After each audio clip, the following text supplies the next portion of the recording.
Okay, this is the Opioid Recovery Advisory Council meeting. It is Thursday, August 29th, and the time right now is 10:36 a.m.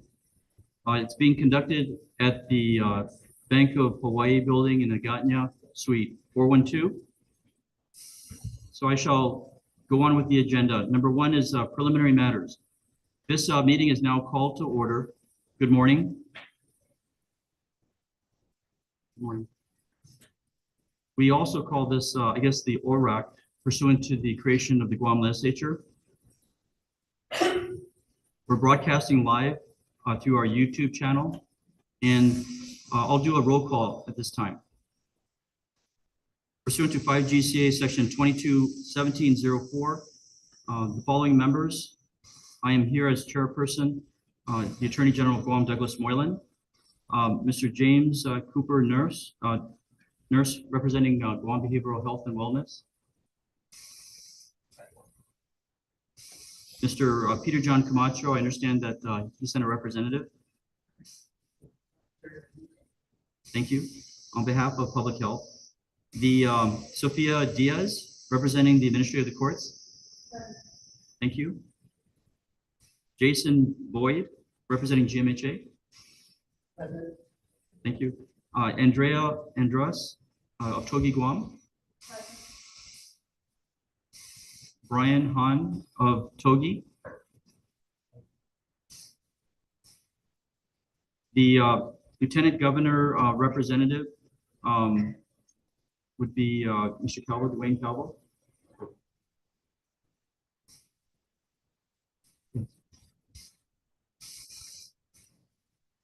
I'm sorry. The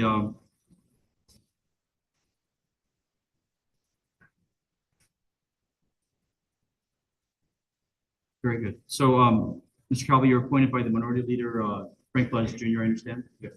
Thank you, Madam Speaker. Thank you. Did I miss anybody? Oh, Steve Hattori.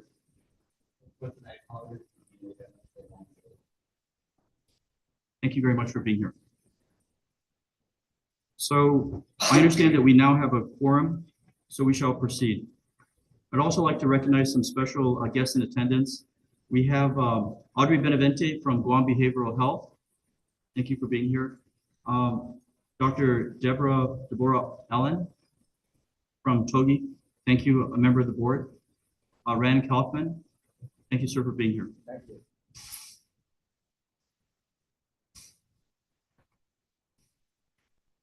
So for compliance of the open government law, we believe that we are in compliance with the open government law, Public Law 36-34. The publication of the agenda and the meeting details were published in the Guam Daily Post on Thursday, August 22, and on Tuesday, August 27th. Publication of the agenda and public meetings was published on the public notices portal and on the AG's office website on August 19, 2024. Number two, approval of minutes. The last meeting that we had was on February 14, 2023. The meeting minutes can be found on page 10 of the packets in front of you. Do we have a motion to approve the February 14th, 2023 meeting minutes subject to amendment? Motion to approve. Thank you, Brian. A second to the motion? Any discussion? Any objections? We'll consider it approved subject to correction. Old and unfinished business. Number three, update on financial status. There's currently the total of $4,283,999.72 in the Opioid Trust Fund revenues with a total of $875,987 in outstanding balances. That leaves a total of $3,408,012.72 available for the council's distribution. The update on the Guam Behavioral RSAT and non-RSAT meth treatment initiative. Mr. James Cooper, nurse, do you have any updates to report regarding Guam Behavioral Health and Wellness's RSAT and non-RSAT meth treatment initiative? Yes, thank you, Mr. Attorney General. Since this last meeting, it was approved that our RSAT and non-RSAT initiatives would be funded. Despite some funding, some challenges with regards to identifying that funding in our accounts, we were able to initiate those services. And I'm happy to share some numbers in terms of how many individuals have been able to serve in these capacities. Just for a quick context, the RSAT and non-RSAT programs are programs that we have currently located at DOC. They offer services such as group services for both men and women. They offer medication-assisted treatment, and then they offer just general case management and medication services for the individuals at DOC in these particular programs. So overall, these programs fall under our criminal justice program, which is centrally focused on DOC, and we've been able to serve around 434 individuals since the Opioid Council meeting last February. So this is going back this year and a half. In the RSAT program, they've been able to successfully graduate 35 individuals. Excuse me. And then just in terms of focus services in the general annex inpatient, there have been 75 individuals that have been able to go through that program. One of the things we're seeing at Guam Behavioral Health, however, is as many I'm sure are aware, we've seen just a general uptick in the numbers of individuals that are experiencing substance use or substance misuse concerns. So since this time, since that February meeting, we've been able to identify around just over 1,000 people that we've provided services for who have indicated some sort of substance use concerns. So for us, this is the funding that we were able to secure through this council has been absolutely successful in terms of helping to serve our population at DOC, and it's also caused us to start looking at ways we can broaden that service and broaden those supports really to the community at large.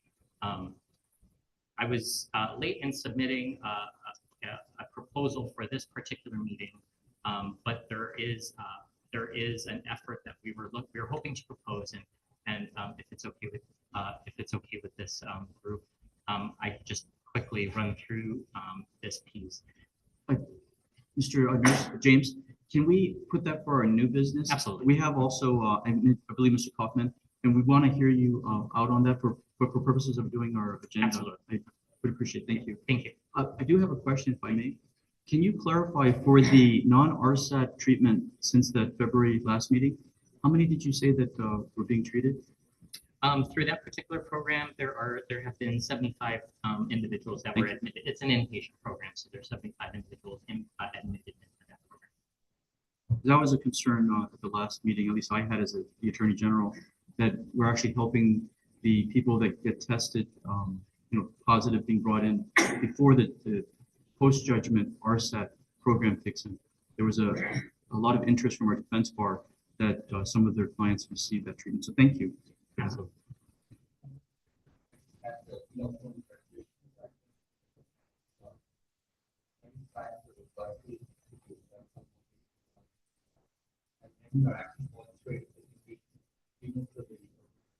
Actually detoxed and start treatment immediately. So that's been an incredible service that you guys are providing. So if the opioid monies help with that, then we should be applauding ourselves.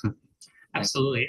The one piece of information I hadn't shared yet, but apart from DOC, just in our general community detoxification inpatient program, we've served at least 48 folks coming in with some sort of opioid use disorder and needing that detoxification service this year alone.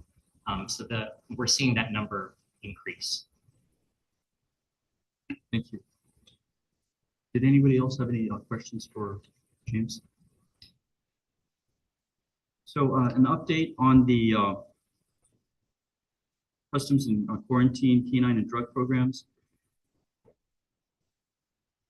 There were 18 pre-trained dog detector canines will be acquired through sole source procurement. I understand that Customs Department had some issues with procuring them since February of last year. And GSA, I am informed, is currently working with them to start the sole source procurement. There's a pending ITB for their handheld narcotics analyzers.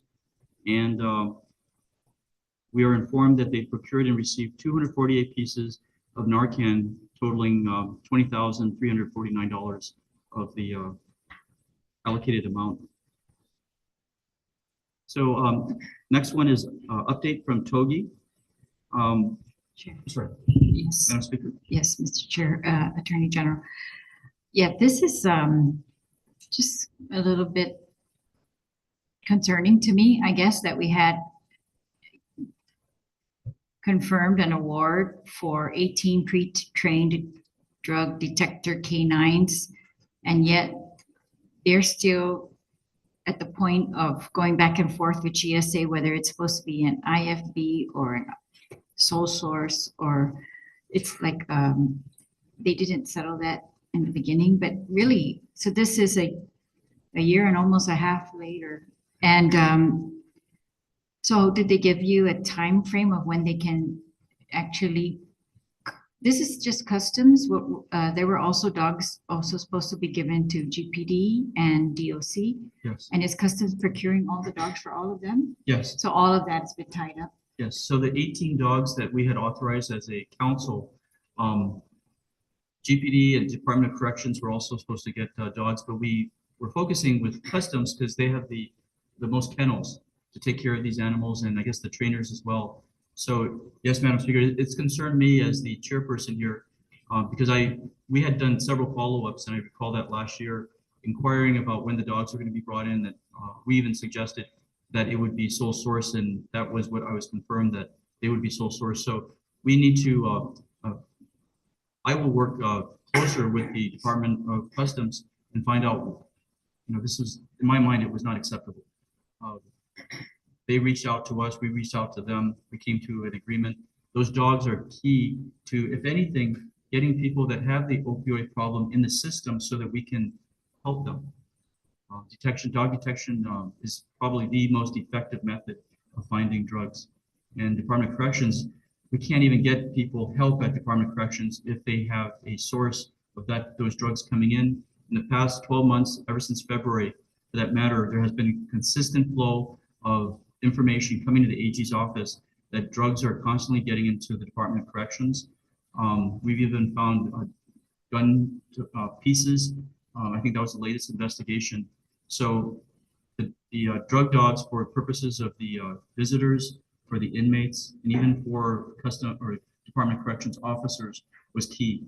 I will say that I read in the media that Department of Corrections has at least one dog up there now. And that was in the past few months, I think they were able to do that. But these dogs were specifically designed, and we even spoke, Madam Speaker, about breeding the dogs. To do this in-house, we had a former marshal that was capable of training the dogs on Guam. We had also specified female and male dogs so that we could start to breed the melanoids on Guam. So they're part of our law enforcement community, but we really, AG's office really needs to work more closely with Customs on getting the performance that we need. It's a process, as everybody knows, to deal with the drug addiction. So is there other questions? No. Thank you. So on Togi, we have an update from Togi's peer support and transportation programs. Brian, did you want to? Thank you, Chair. Hello? Okay. Hello, okay. Sorry about that. So thus far, we've been pretty successful in being blessed to be able to, from March of 2022, when we started the program,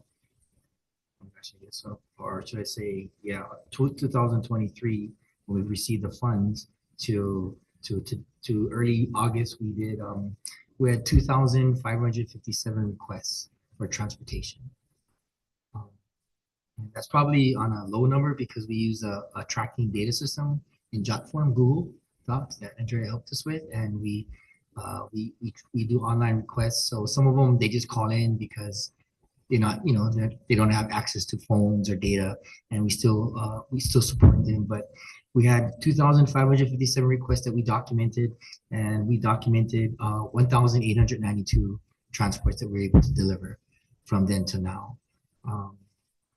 And there's probably a lot of other transports that we probably didn't document that we just service. So the transports, what probably people might ask, what are the transports? We transport people to like Veterans Treatment Court, Adult Drug Court, also the DWITC Court, Driving Under the Influence Court. We also take people like at the AIU unit at Guam Behavioral. We work conjunctively and as partners with them. Sometimes when they release people from the AIU unit, one time, at 9 o'clock at night, there was emergency from a Healing Hearts that was released at Guam Behavioral. And the gentleman, he was a man with a disability, but he didn't have any ride home. So they called Togi and were able to take him into Swamp Road and drop him at a residence. So the transportation services that because of the Opioid Council and because of the funding that's been allocated has been very, very beneficial for our community and helping people who don't have means of transportation. And we've been sending in reports to the Attorney General's office to illustrate and to document exactly each expenditure, and we keep the records and we do quarterly reports. Right now, we try to squeeze blood from a turnip, and we pretty much exhausted what monies we have, and we're hoping that anyway. But that's something else. So sorry. Sometimes I ramble on. So and then also we have the reentry court that we've been servicing, and we take our peers to New Beginnings. We support West Care. We're doing programs with the veterans over there and the non-veterans because now West Care is also helping homeless, and they're also helping people in addiction as well, other peers. So we have peers that they might go to counseling at West Care, but they might get outpatient treatment at New Beginnings and vice versa. So we're actually servicing pretty much the entire population with the exception of the military.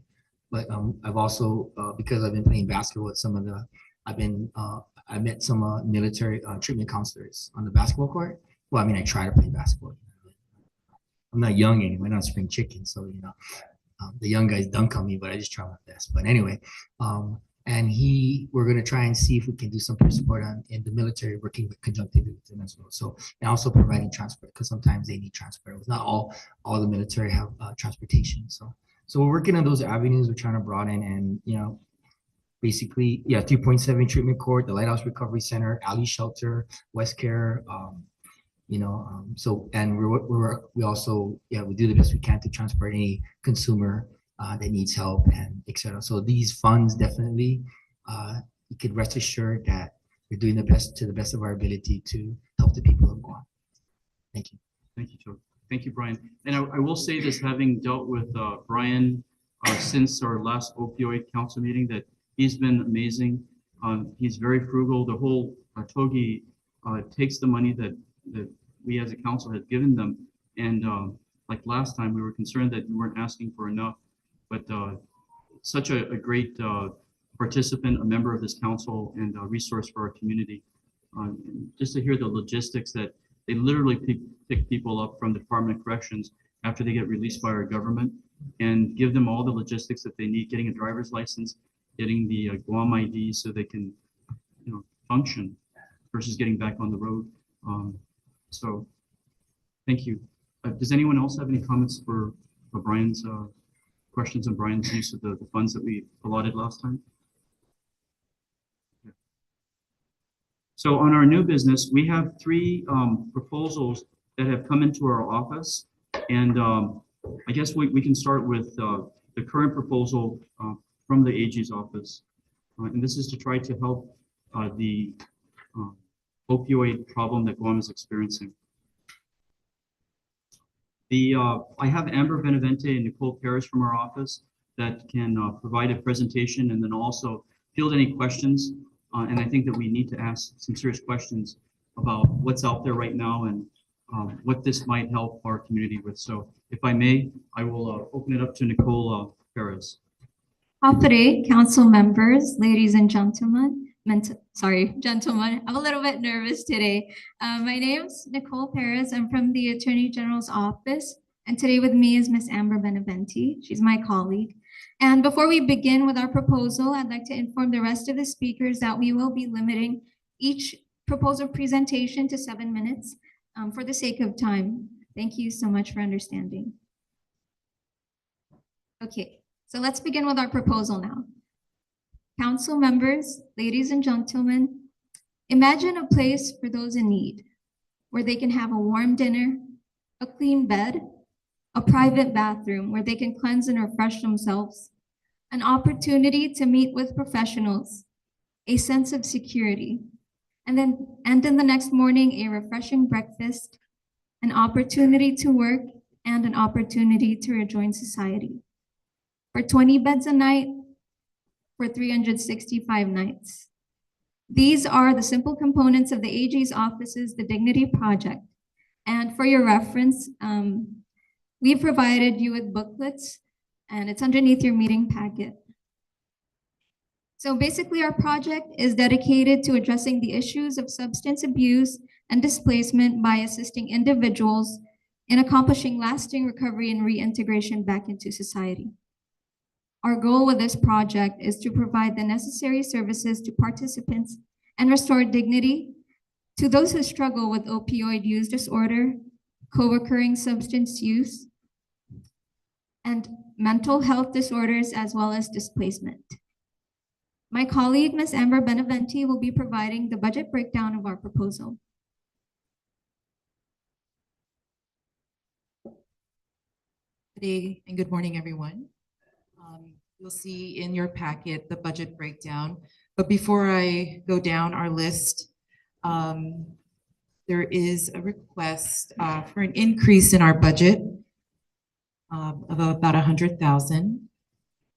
When we did the market research for this project, we did it in its infancy. So a lot of the rates have increased since the market research has been done. Rates like the accommodation portion of the budget.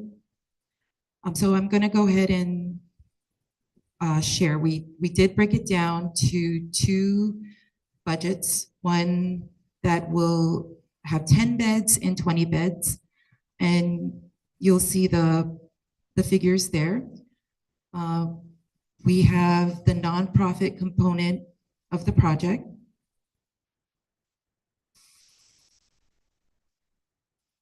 And we did do our market research with a couple of the nonprofits out there, West Care, Catholic Social Services, and TOGI. For the accommodations, this is the figure that we received. We did do a call out to the different hotels and motels, such as Sure Stay, Airport Hotel, Holiday Inn, the Wyndham.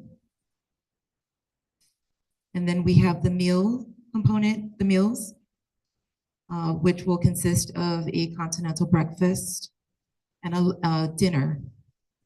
I'm sorry, it says lunch here, but it should be a dinner. And we did do our research with Market Deli, Capital Kitchen, Home Plate, and Island Cuisine. We do have the security component of the project, and we did research prices with G4S, Denency, Pacific Unlimited, also known as Securitas. And then the care kit and clothing, we reached out to the wholesale companies such as Sunny's, Lu and Fung, Kashules, and Promotion Specialty does do some wholesale. So you'll see here the different the breakdown that gives us the two figures. And I'm gonna hand the mic back over to Nicole. Thank you. Thank you, Amber. So the objectives of this project, aside from those that I mentioned earlier, is to provide shelter, safety, security, meals, and basic amenities to those in need. We also aim to assign a social worker that may provide them services such as rehabilitation, obtaining government benefits, housing, vocational training, trade programs, and many more. This will cover one of the many areas of the approved uses, such as providing comprehensive wraparound services to individuals with opioid use disorder and any co-occurring substance use disorders and mental health conditions. So council members, on a personal note, we poured our blood, sweat, and tears into this program and this proposal. We're very eager to help those in need, and we are currently inviting government and private organizations to join our team in this endeavor. And today we are humbly asking that you, members of the council, take our proposal into consideration. I now give the floor to Attorney General Moylan, who will be speaking more on this project. Thank you.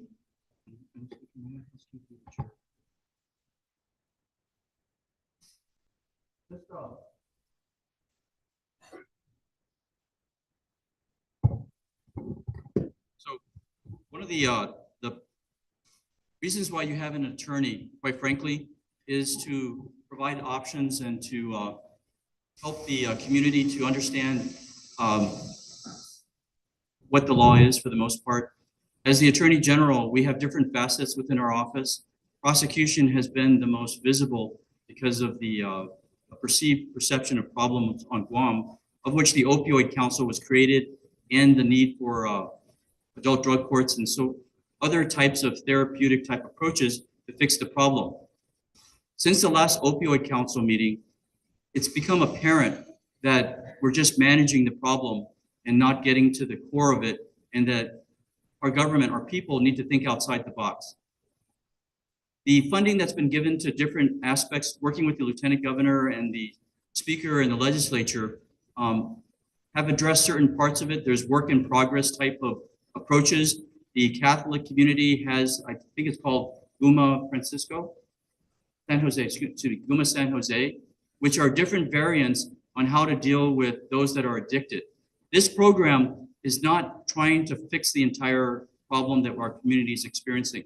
This program is only focused of what we saw in the American experience, the United States experience during the Great Depression, when you had the financial system fall apart, and then you had soup kitchens opening up to literally help people on a triage basis. And I can tell you, as the Attorney General, almost weekly, I get calls from the police officers saying, what do we do with this individual? Because they're opioid addicted.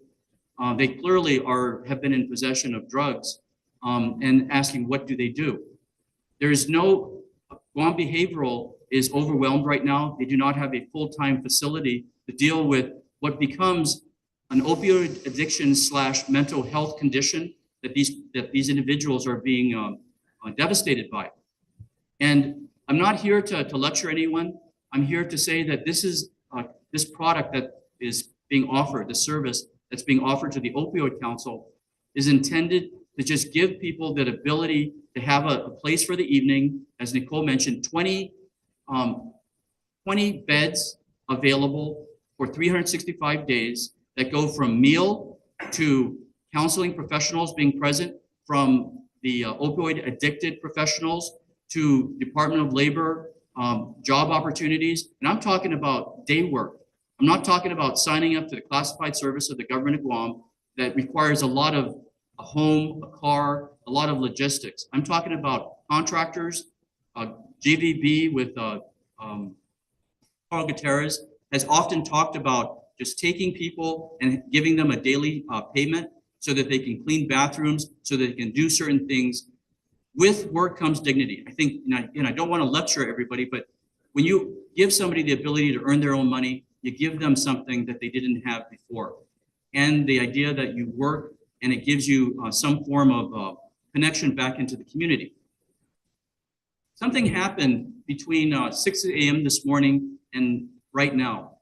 I got a call from an employee of mine that was driving by one of our signs in the Dededo overpass. He was very upset and emotional when he called me, telling me what he had just seen. And it was literally the Dignity Project QR code chloroplast sign that was put up on the bottom of the billboard had been ripped off, and the person literally had it in her hands as she was walking in front of that restaurant.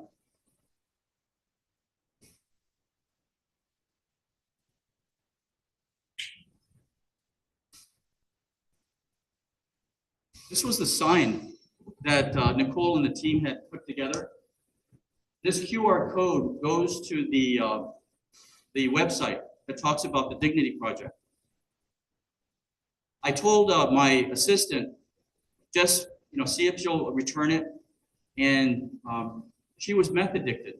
She was tweaking. Her face was in a there's a cops call it a certain type of face that they have, distorted, and she kept dancing around. She went into his car and sat in the back seat. First put a piece of paper that was in the car, put it on the seat, goes into the back seat of his car, sits there and says, "Take me to new beginnings."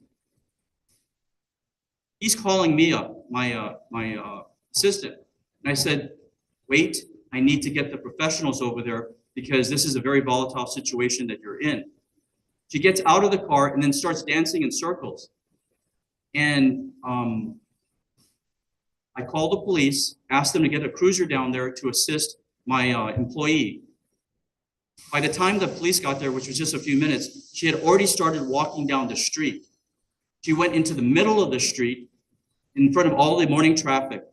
And the 911 caller that I was speaking with says, "Wait, the officers just got another call from somebody for that woman that we had just called in for help." Ladies and gentlemen, that's how bad the meth addiction is on Guam. And our prosecutors and our staff are seeing it every day, but it's getting worse. The first 3 murders of this year, all are meth addicted murders.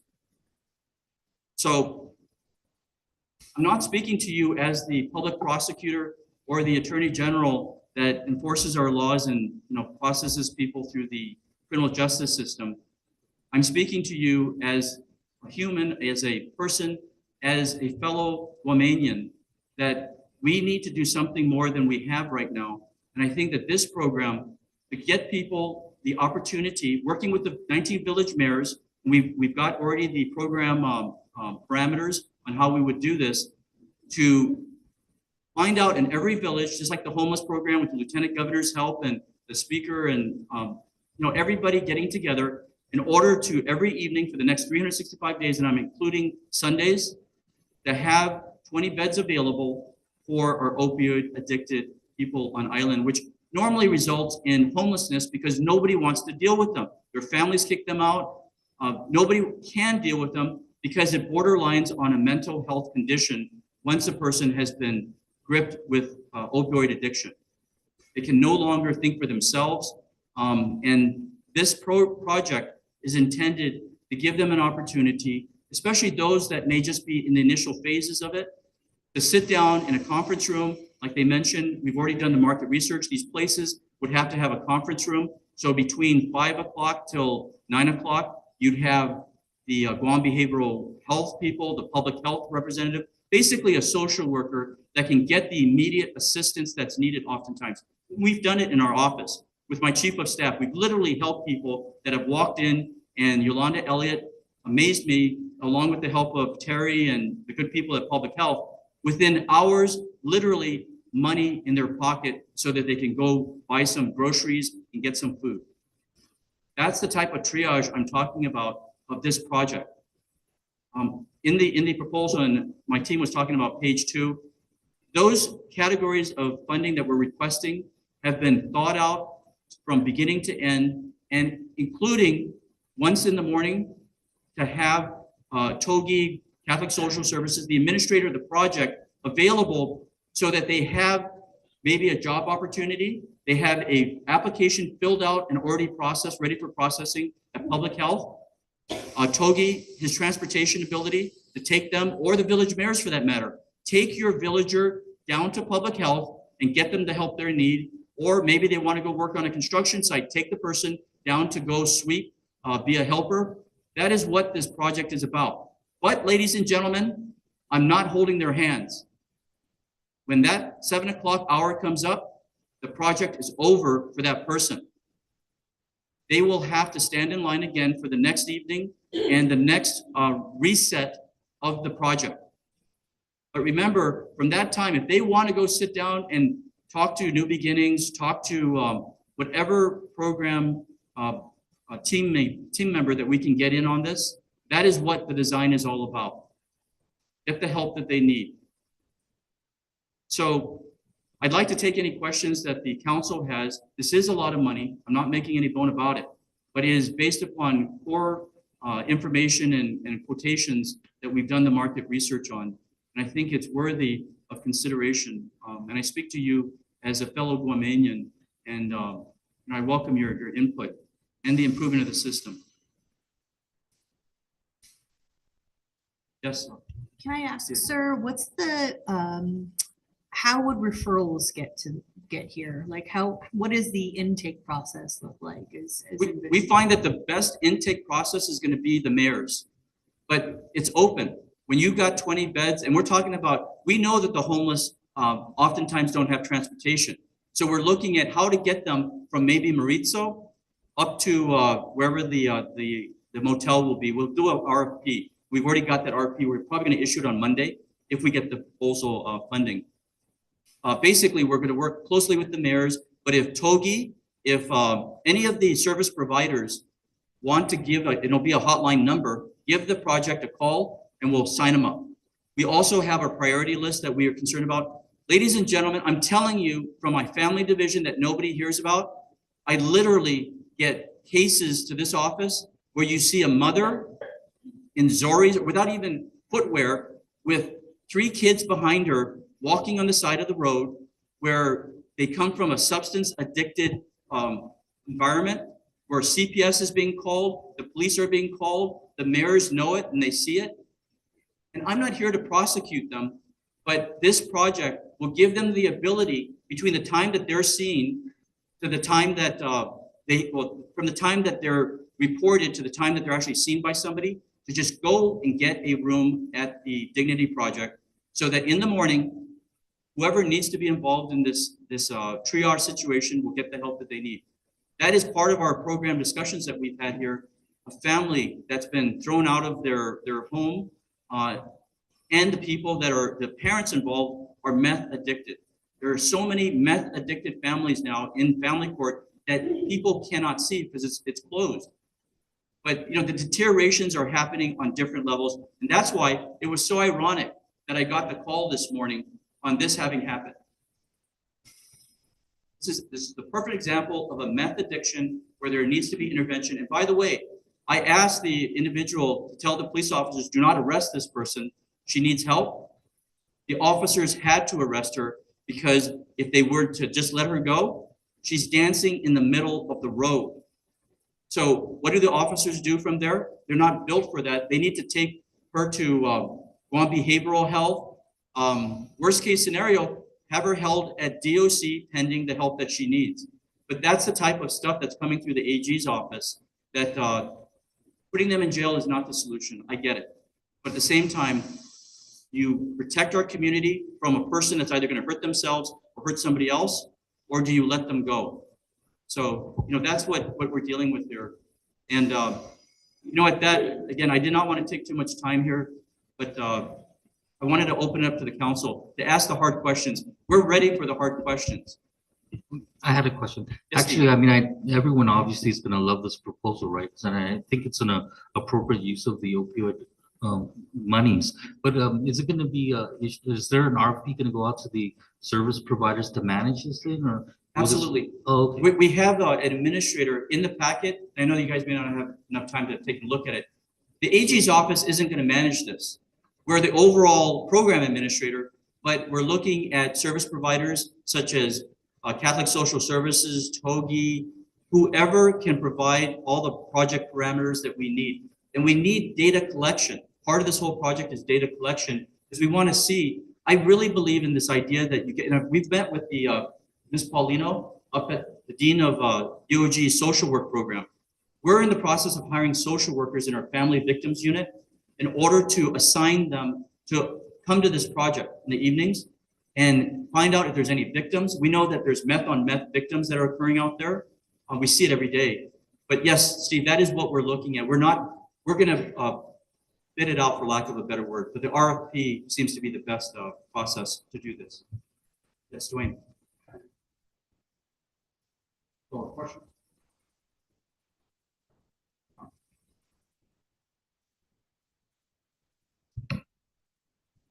So question I have is, so how do you manage this with a family of a lady and comes in with 5 or 6 children? Do they take up 5 or 6 beds? And then if they do take up 5 or 6 beds and there's a waiting list of 20 to 30 other people, what do you do? Send them away? See, that's an excellent question. This is why this program is different. Guma San Jose, I actually talked to their reps there. They take in people and then they hold on to them. There's a bed that they can go to every evening, that sort of thing. In the scenario that I mentioned, when you have a woman and her kids that basically have nowhere to go that night, and they're not committing a crime, they're just basically sleeping on wherever place that they can find. This project, in conjunction, especially, that's why I say the village mayors, and if the police find them, then there's a different course that maybe they can get them some help. You take them to the evening, or the administrator processes them on a priority list, gets them the evening, because there's a lot of the government's shut down in the evening, so there's very little help for them. I know that Guam Behavioral, I get the calls where they just can't take them in because they don't have the beds available for that.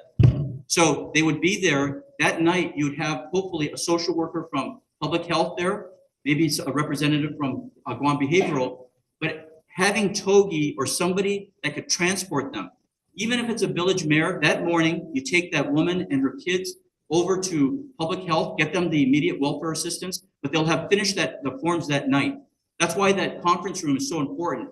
At 8 o'clock, that hour we figure after they've had their meal, get them to fill out the immediate emergency forms that I know can be done, and then give them the evening. Now, 20 beds, you bring in a family. Well, the mom and the kids can actually stay in a room sometimes, and that's probably how they want it. But this is the type of flexibility in the RFP that I wanted to talk about. I talked to the team that if we don't get full 20 beds, hey, I want the benefit that we can use those beds another night. Like if only 10 people came in, I want credit for those 10 additional beds for some other night, you know, depending upon the motel's availability and things like that. So that would be I hope that would answer your question. Then what if it's the other way where there's 60 people one night, Right. and there's 20 beds? What do you do with the other 40? Do they get priority for the next night? No, not at all. What happens is, and again, the priority is important that you're mentioning. That's where you get the administrator having a list, and it's a triage list. If you have a mother that has nowhere to go with her 3 kids, and then you had a person that took advantage of the program earlier on, that sort of thing, a male, something like that, you'd have to say, I'm sorry, sir, this other person, we need to have the bed available. Or we maybe set up in the RFP an ability for us to spend a little bit more money to open up or to use credit that we have. That's the flexibility that I need to do. We just don't know how many beds we're going to be needing a night. I think 20 seems to be a comfortable based on what I'm seeing, but it's the triage situations that I'm kind of building in here. And ladies and gentlemen, I got to tell you that what I'm also anticipating is a problem with a meth addicted mother that has her kids in tow, and that it's going to break our hearts, but you need to call public health with CPS to get involved, to separate them. You know, I will also put this, and I've spoken on this, we're not charging anybody with any crimes in this. Safety is a big concern. No weapons, no drug paraphernalia. So they're going to have to be, they want a bed there, they're going to have to make sure that they've got no drugs on them. And, you know, we'll have a safe space, I think was the word that was used with us. I am the charging authority. We're not going to charge anybody that comes and wants a ability to be there that night. Because possession is a 3rd-degree felony, right? That's the type of program that we're talking about here. You're in a safe space. You should have the meal opportunity, evening. And I kid you not, I've been at the mall I've been at those homeless encampments. The smell of defecation, of urine, of just the perspiration, that is what this program is intended. We've got washing machines at these facilities. It's one of the program requirements. So they literally can just go there, get cleaned up, have their clothes washed. We had that the clothing option. We were going to talk to Ross, some other people. See, this is where the administrator, you get the Salvation Army in there. You know, you take them if they want the help, get the social worker assigned to them, and then the social worker, and that's why I talked to Ms. Paulino. If the social worker takes ownership of this homeless person, they have a better chance of success. Our program is only for the evening, but the social worker hooking up, and by the way, we've also asked for the interns. So we're looking, and I think we've got 1 or 2 that are on the intern list, bringing them to AG's office, and then going to basically let them help out with this program to grow the program. This isn't the Attorney General's program. This is all of our program. That's why I wanted the Lieutenant Governor. He apologized he couldn't be here today. There's a DOE school matter, but I have his commitment that he is 100% behind us, and I ask you all to consider what role that each of you can play in making this project all of our project. I just felt that this was something. It's immediately implementable. We don't have to worry about getting an apartment building through the building occupancy permit or anything. And I know that's been discussed for a year now. And by the way, I saw this on that first homeless encampment when we worked with the mayors and the lieutenant governor, and he had public health there. He had the homeless coalition there. They literally took a person and paid their motel expenses that night, and I think for a week. They were dishing out the money so that the person had a place to stay because they were living in the boonies, that sort of thing. So, But it still comes back down to if the family's there for one night with their children and Yes. and her time is up the next day, you just kick her out and like, I mean, well, because you know, I there's- gotta say, I mean, I will kick out everybody at the end of the night and in the morning because I don't want it to bite off more than we can chew. This is program limited, and I'm very, very keen on that. I don't want to go to cost overruns or anything. However, again, that person's going to be hooked up with public health. We're going to get them the help they need, and they're going to be tagged for help. yeah, if but they want it. but at the end of the day, they do the assessment again. They're gonna be priority again. Then when does it not become a homeless shelter, Right, right? Because you don't want it to become a homeless shelter because that's not the right. That's not the objective of this project. So in a situation like that, for whatever reason, if that person that was tagged to get the help that they need, the team wasn't able to help them, and they're literally still on the street, I would consider that a priority. And that's part of the program requirements that we would have. Because I do not want kids back on the street, especially what we're seeing in the AG's office. I'm kidding you. It'll make you cry seeing what we're seeing. Children without Zoris trailing a woman. So, yeah, we have a heart in this office, and case by case basis is important, evaluation, but we're going to see a lot of ugliness out there. So, I'm really excited about this vision. And I really think that the more services for homeless people that are out there, the more success stories that we have. I do know this, though, that what you see is also what CPS sees exactly. on a daily basis.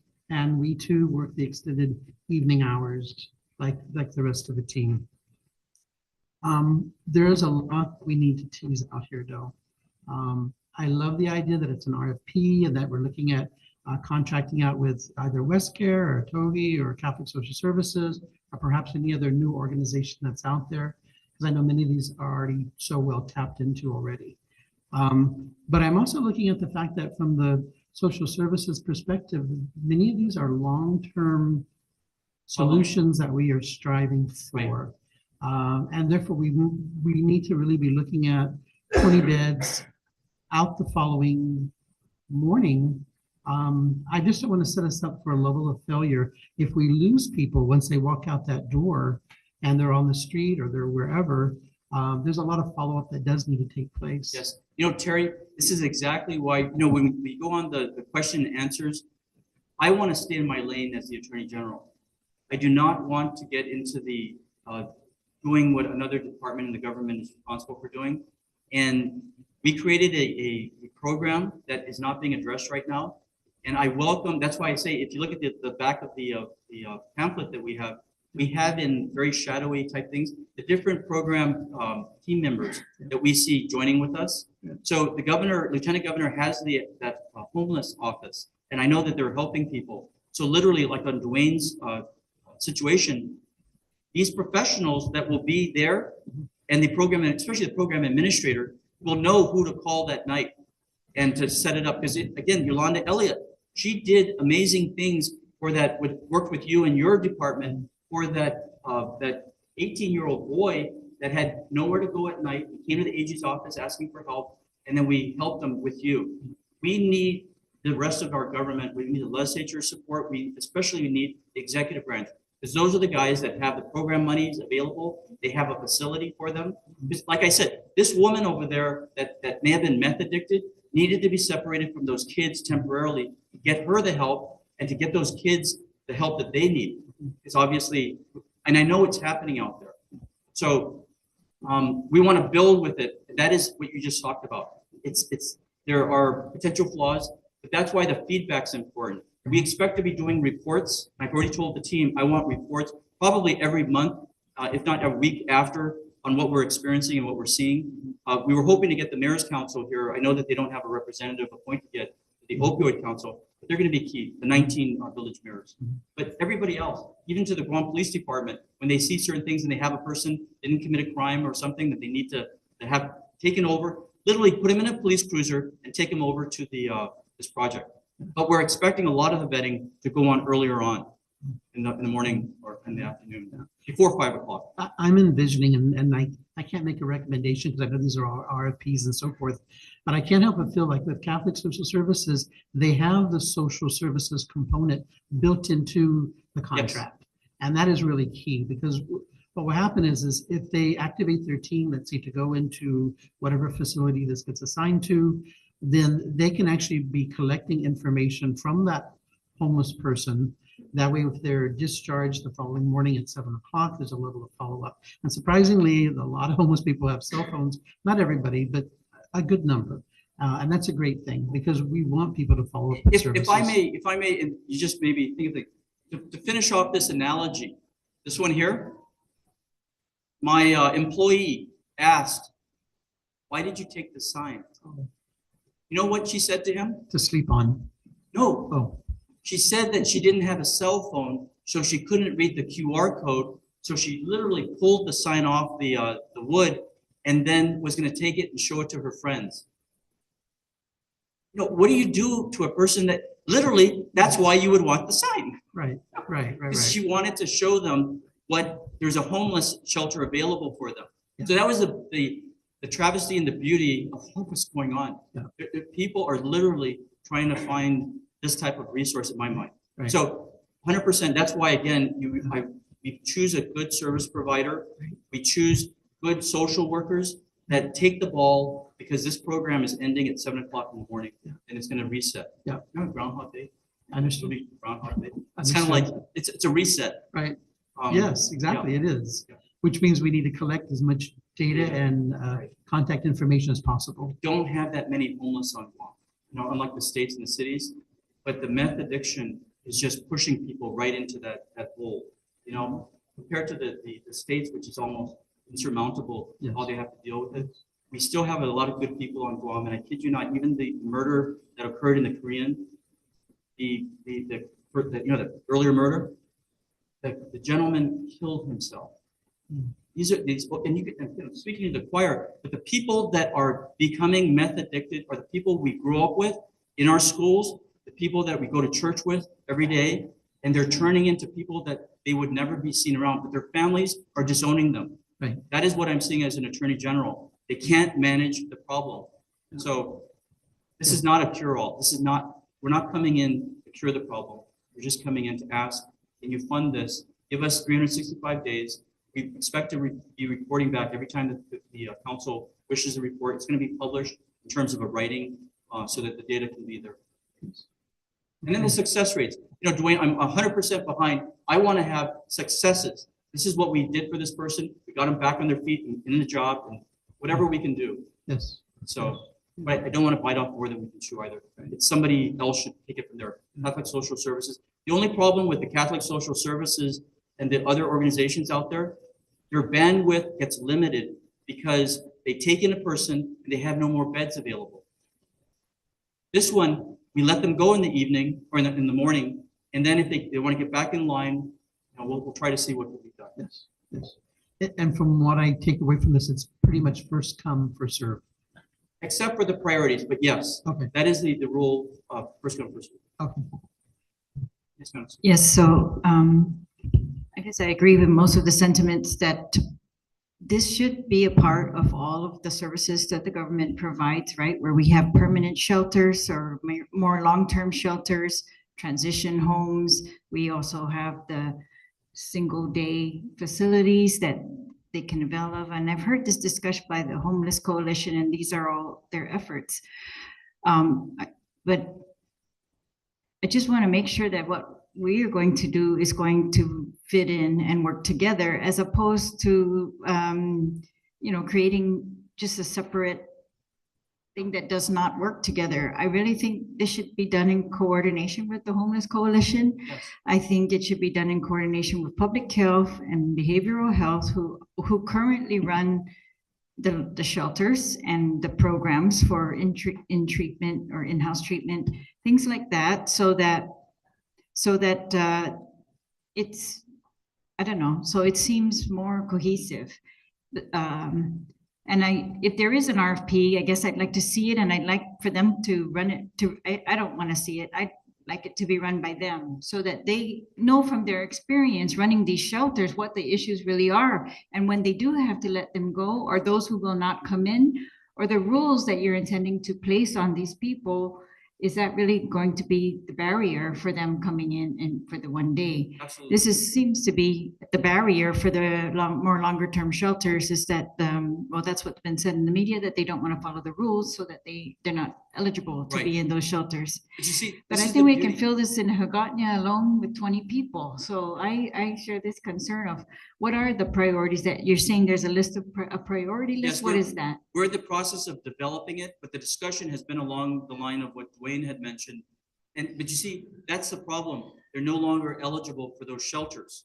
And you definitely, you open up the thing, and people that are coming there to take advantage of that, they stand in line and they're told, is there availability? And we obviously would work with the mayors. Hey, it's already maxed out for tonight. Don't bring anyone else over. Don't worry about that part of it. But I mean, we need, on page 16, that's the government providers that we were looking at potentially teaming up with.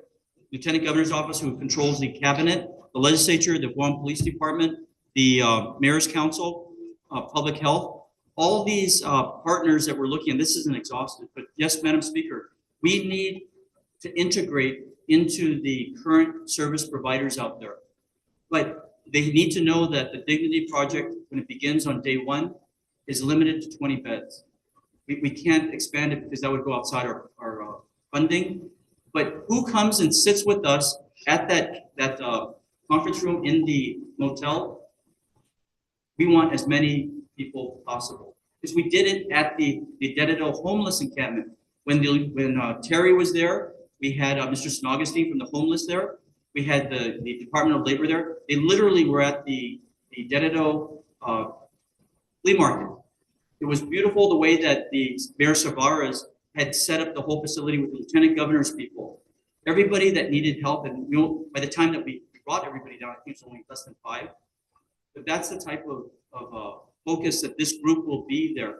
Mental health is key to this component, because I kid you not, those people the meth addicts are bordering on mental health instability for the duration of their addiction. You can't talk to them anymore. They're just like the dancing. And I'll tell you, the first time that my employee had ever seen an actual meth addicted person, but I read the police reports, and what he was saying was the face was discontorted. And she came from a beautiful families on Guam, 2 names, big families on Guam, but she was put on the street. And I kid you not, dancing in front of him. She even had the sense of mind to take a piece of paper, put it in his car before she sat down, which has a lot of comments on why she did that. So she had a sense of mind of how unkept she probably was. But we need to work with the other people in this. And I ask you, especially the council members, to join with me as the lieutenant, I'm sorry, as the speaker is saying, we want to circulate the RFPs to you. You know. So for example, we don't know the priority list that you're coming up with. For me, I think this priority list has been, we know the shelters like the Guma San Jose has a priority list, so I think that should just be reviewed by them to see agree. who we cannot cover, who you want to cover. I just feel like people should know that, what are Okay. the priorities going to be, because all the services have to cover other priorities if you're Right. not gonna cover them. The other one is this administration, so in your budget, you have 257,000 for administration. Is this a AG administration, or this is what you're gonna RFP out the whole thing, such as what public health does for the running of the RFP. Guma San Jose? They RFP the entire thing out. And even the social work component is part of that contract, all of it. Absolutely. None of this money is going to the AG's office, by the way. All right, I will say though, that our victims advocates, we do have federal funding there. That's why I see the social workers that are in the AG's office are going to be present.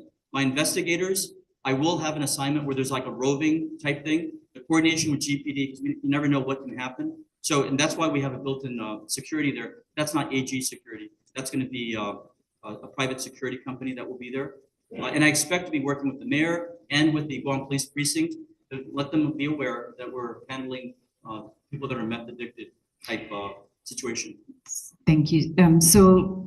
Deputy Director, again, do you know the like the cost to run the Guma San Jose, and how many people does it shelter at this time? Like I'm actually having that meeting today, in which case I'll get the budget, I'll get the numbers of actual people they serve, and we'll look at the year too, but I know they take in a lot of families as well as some invited. But this might be, is this a more expensive model because we're using hotels instead of like a shelter that we Quite own? frankly, I don't think so. But see, the difference between our service and the other services, they take them in and then that bed is now occupied and they have to pay for it. That has been the struggle with the Lieutenant Governor, from my understanding, is that they basically are trying to provide temporary, long-term housing, whatever that means. But I mean, it's more than a day. Right. This is just a triage type of option. Does it have to be a year? Can you do like 6-month trial period and then we can see where it's at and then come back in 3 months? And do it Absolutely. again? Our program funds have been around 365 days, but modifiable. The program is modifiable. And that's the key thing, because we don't know how it's gonna work. And I'm not one to waste money. So and there'll have to be performance standards, but I think I'm worried about 6 months given the history of the bureaucracy of the government. I think that if you guys agree with at least 365 days, that's how by the way, we did not want my team will tell you this, we did not want our rate that we got, we actually talked to these people, is much lower per night. You know, like a motel room is how much normally? Over 100. If you wanted a motel room for an evening, hotels are much more expensive, $300 a night or something. The motels that we looked at, and we actually sent our people there, they took photos, they talked to the managers on the services available. They're willing to give a discount rate if we lock in with a contract with them. That's why the 12-month was important. They weren't really interested in the shorter terms. They're looking at it longer.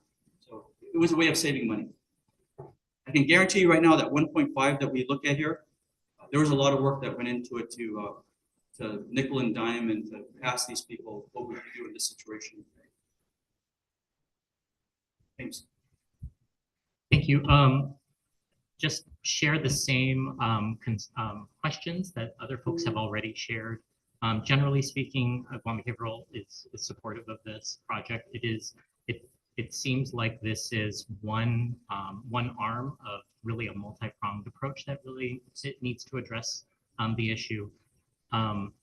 It's really a mix of populations that we're talking about, right? So not all folks who are homeless are also misusing substances. Exactly. I also appreciate the recognition that when we talk about addiction, we're really talking about mental health, right? There's a chemical change that happens, and folks are afflicted by this.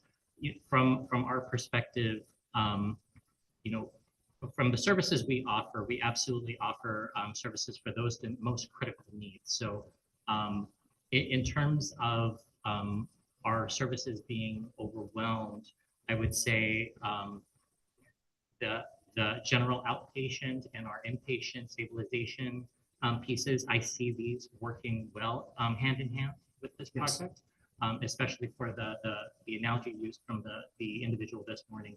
That would have been a great example of someone to bring over to Guam Behavioral and have them assessed, Yes. just because there was a crisis Right. involved, right? And you're right as well, you know, in terms of our residential treatment programs, those are bed spaces that are 24/7 treatment options. You know, because this is a behavioral condition, it's not an overnight fix. It needs time, it needs service and support from professional supports, right? So I think you know, this is one of a number of multi-pronged approaches. Happy to also participate in a review of any RFP or informing any of Thank you. RFPs.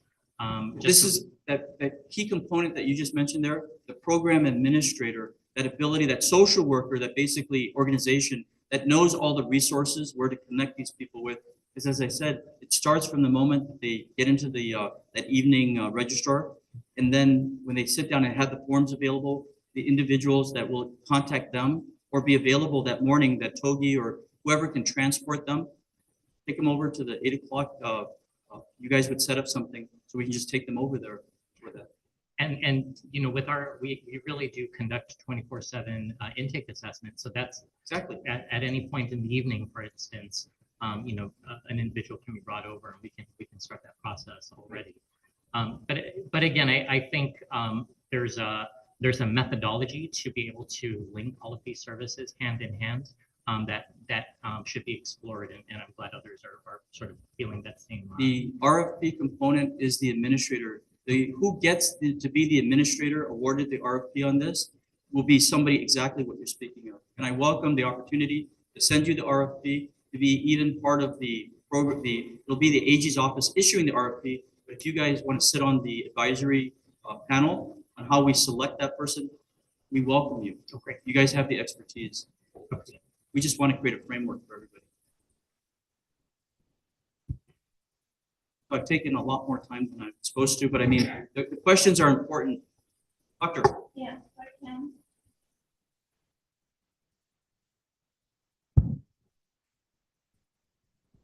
Thank you so much for allowing me to be at this meeting.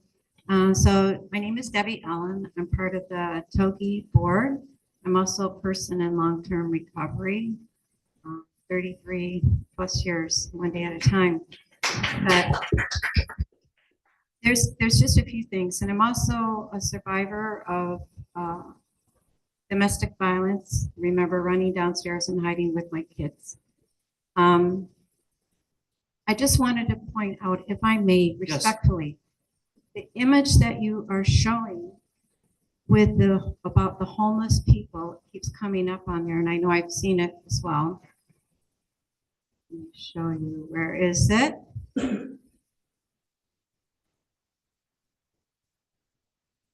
Oh, it stopped. What happened? It's coming. But I really wanted to point it out. Not to love kids, we all love our kids. Not that one.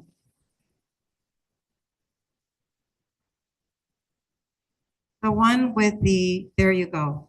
Oh, Okay. it went right by. I think it's in front of our brochure. Yes, but I just wanted to be clear that what we were looking at. I'm sorry, but I really take offense to that image. It's mostly women and they're dressed as if they are from other islands. And I don't know that that is necessarily the image that you're talking about. And so just respectfully, Thank you. it And really duly hurts. noted. Hurts to see that. The other thing is just, and I agree with so many of these questions, and I had like questions written all over the place here. And I would love to be able to also sit maybe at a time when more questions can be asked for clarification. It just seems to me that when I was in that situation, one night it wasn't anything. and to tell me I had a job for one day, I didn't need that. I needed training. I needed a place to figure out what I wanted to do and who I wanted to be. And that takes time. And I think that a lot of that is coming through, whether it's Lighthouse Recovery or used to be Oasis, the women's residential treatment, and other places like that. So I'm just wondering if maybe the money is better put to use to support the agencies that we have that are already offering support. One of the things that came up was that it would be up to 20 people for an evening, Right. which could be, you know, any kind of population that needs that support. And then being offered like a social worker or whatever. So 20 people for a social worker or counseling or addiction support times 7, that's 140 people a week, times a month, that would be 560 people. Do these other offices have that capability See, to meet that You many? speak the truth, and by the way, you're literally a member of our council here because you're with Togi. So my only response is the numbers are overwhelming. I know it's to be a social worker on Guam is overwhelming. The fact that we even have University of Guam graduating social workers is great for this community. So I have no answers in terms of overwhelming the boat. All I know is the boat's already sinking because we're seeing it, that there's this homeless population out there. The mayors, after we worked with Lieutenant Governor, there was a strong effort to continue to each village to village. But I believe the Lieutenant Governor's office was being swamped themselves with the numbers. So we're in triage. When you're in triage, you just try to provide as much help as you can, understanding this isn't a solution. It's so much bigger. The population you're talking about, it's opioids, it's domestic violence victims. Of course, we have providers out there for the domestic violence element of it, but that's why just to get them with professionals like you here, to sit down for even if it's 30 minutes, fill this form out, and then take that form and get it acted upon by the department that's responsible for it. That's why with Brian, your organization, it's really an effective use of money when we give to Togi, because those are the guys that are literally picking up the Department of Corrections, people that get out, that have no future except to go back to the drug house, but you take them to get the license to help them, give them an opportunity for something. This is more of a just for the evening type opportunity. Right. So that's what I'm wondering though, is if that money would be better spent supporting people in the agencies like Right. Catholic Social Services that we already have. You take that away from this thing, you're still gonna have the same problem every night. There's people that can't go anywhere because you guys don't have the beds for it. Literally, people need a place to sleep. That's what I'm seeing as an attorney general with the homeless encampments, because they're living in the boonies. They're living on people's property, government properties. We need to get those people the ability, because if they needed a job, does anybody here have a facility where you can just get a shower without having to check in? This is a place literally you can go that evening, get your shower, get cleaned up, get your clothes, a washing machine and a drying machine so that within an hour you've got a clean set of clothes on, so that when you go back to the mall and hang out there, you're not going to get the cops called on you necessarily. You know, so many components of this. I know our limitations. I just can't respond the way that I think that you're saying. I think this is a niche. This is niche marketing that we're using here.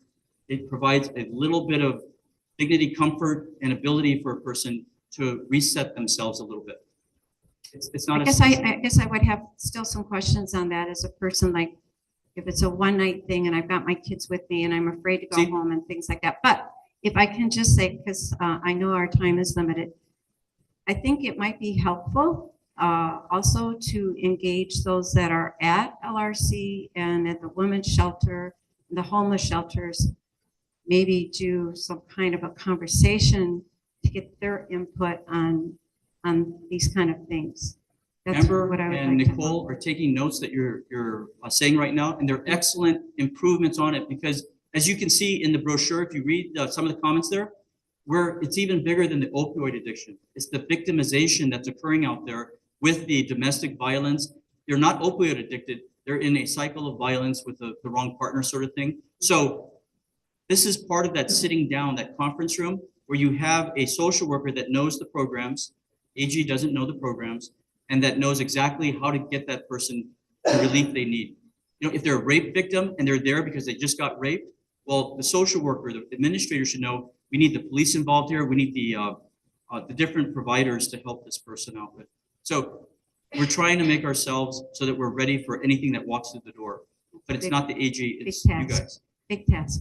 It Yeah, is. so I would just ask for input from the people that are in those spaces or have been in those spaces. Yes. That might be You're- beneficial. You're making me now think that our RFP review committee is going to need these individuals from the different aspects. And thank you for that. You're And welcome. by the way, Brian has been critical because we've been working with Brian on developing this, Brian's awesome. this I know. brochure here is also part of Togi's work.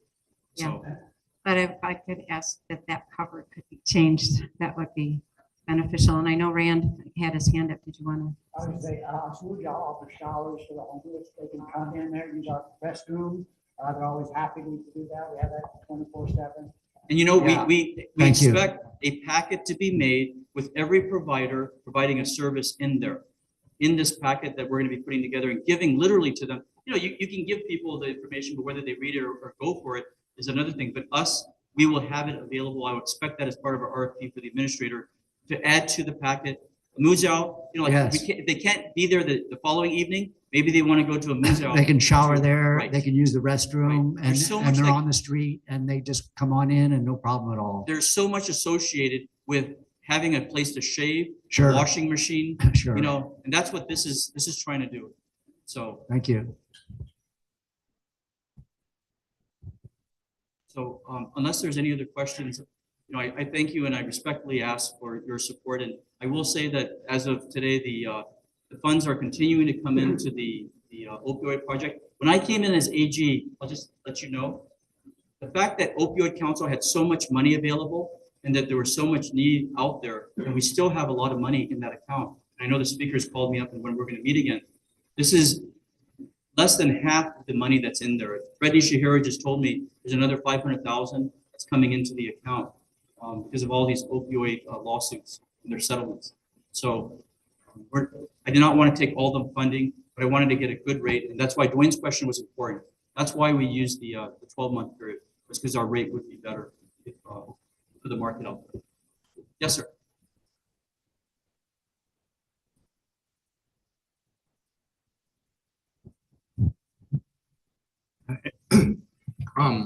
Just out of my own personal experience, the Veterans Administration helped me get back up into a stable home from the streets. Their program was a 60-day program. And I see the biggest problem here is finding where to put them. And it hit me like a lightning bolt. Hotels have to pay taxes, right? Couldn't they have like an incentive on these taxes by allowing 10 rooms per hotel? You know what I mean? Absolutely, and I think that they have the QC programs, and of course, you have the voice of the legislature here with the speaker, but it sounds, no problem with me. And I see what your concern is and why it's based on a daily check-in and check-out. However, with my experience, 60 days was sufficient. I mean, in that situation in your life, you get through these things that you don't even want to try. When you have a caseworker coming and knocking on your door and saying, 60 days is this far away, where are you at in finding a place? We've given you these resources, what else do you need? You know, someone always coming to check on you. With the hotels having incentives to give up 10 to 20, however many rooms they could for tax avoidance or anything like that, Right? You could move them between rooms when one is free and someone needs another room. If one room is bigger to accommodate a family or what, you know, you can move people around because Right. these rooms, they're set aside for this purpose. And maybe hotels can give a discounted rate on those rooms and the government can pay that set price monthly. And so now their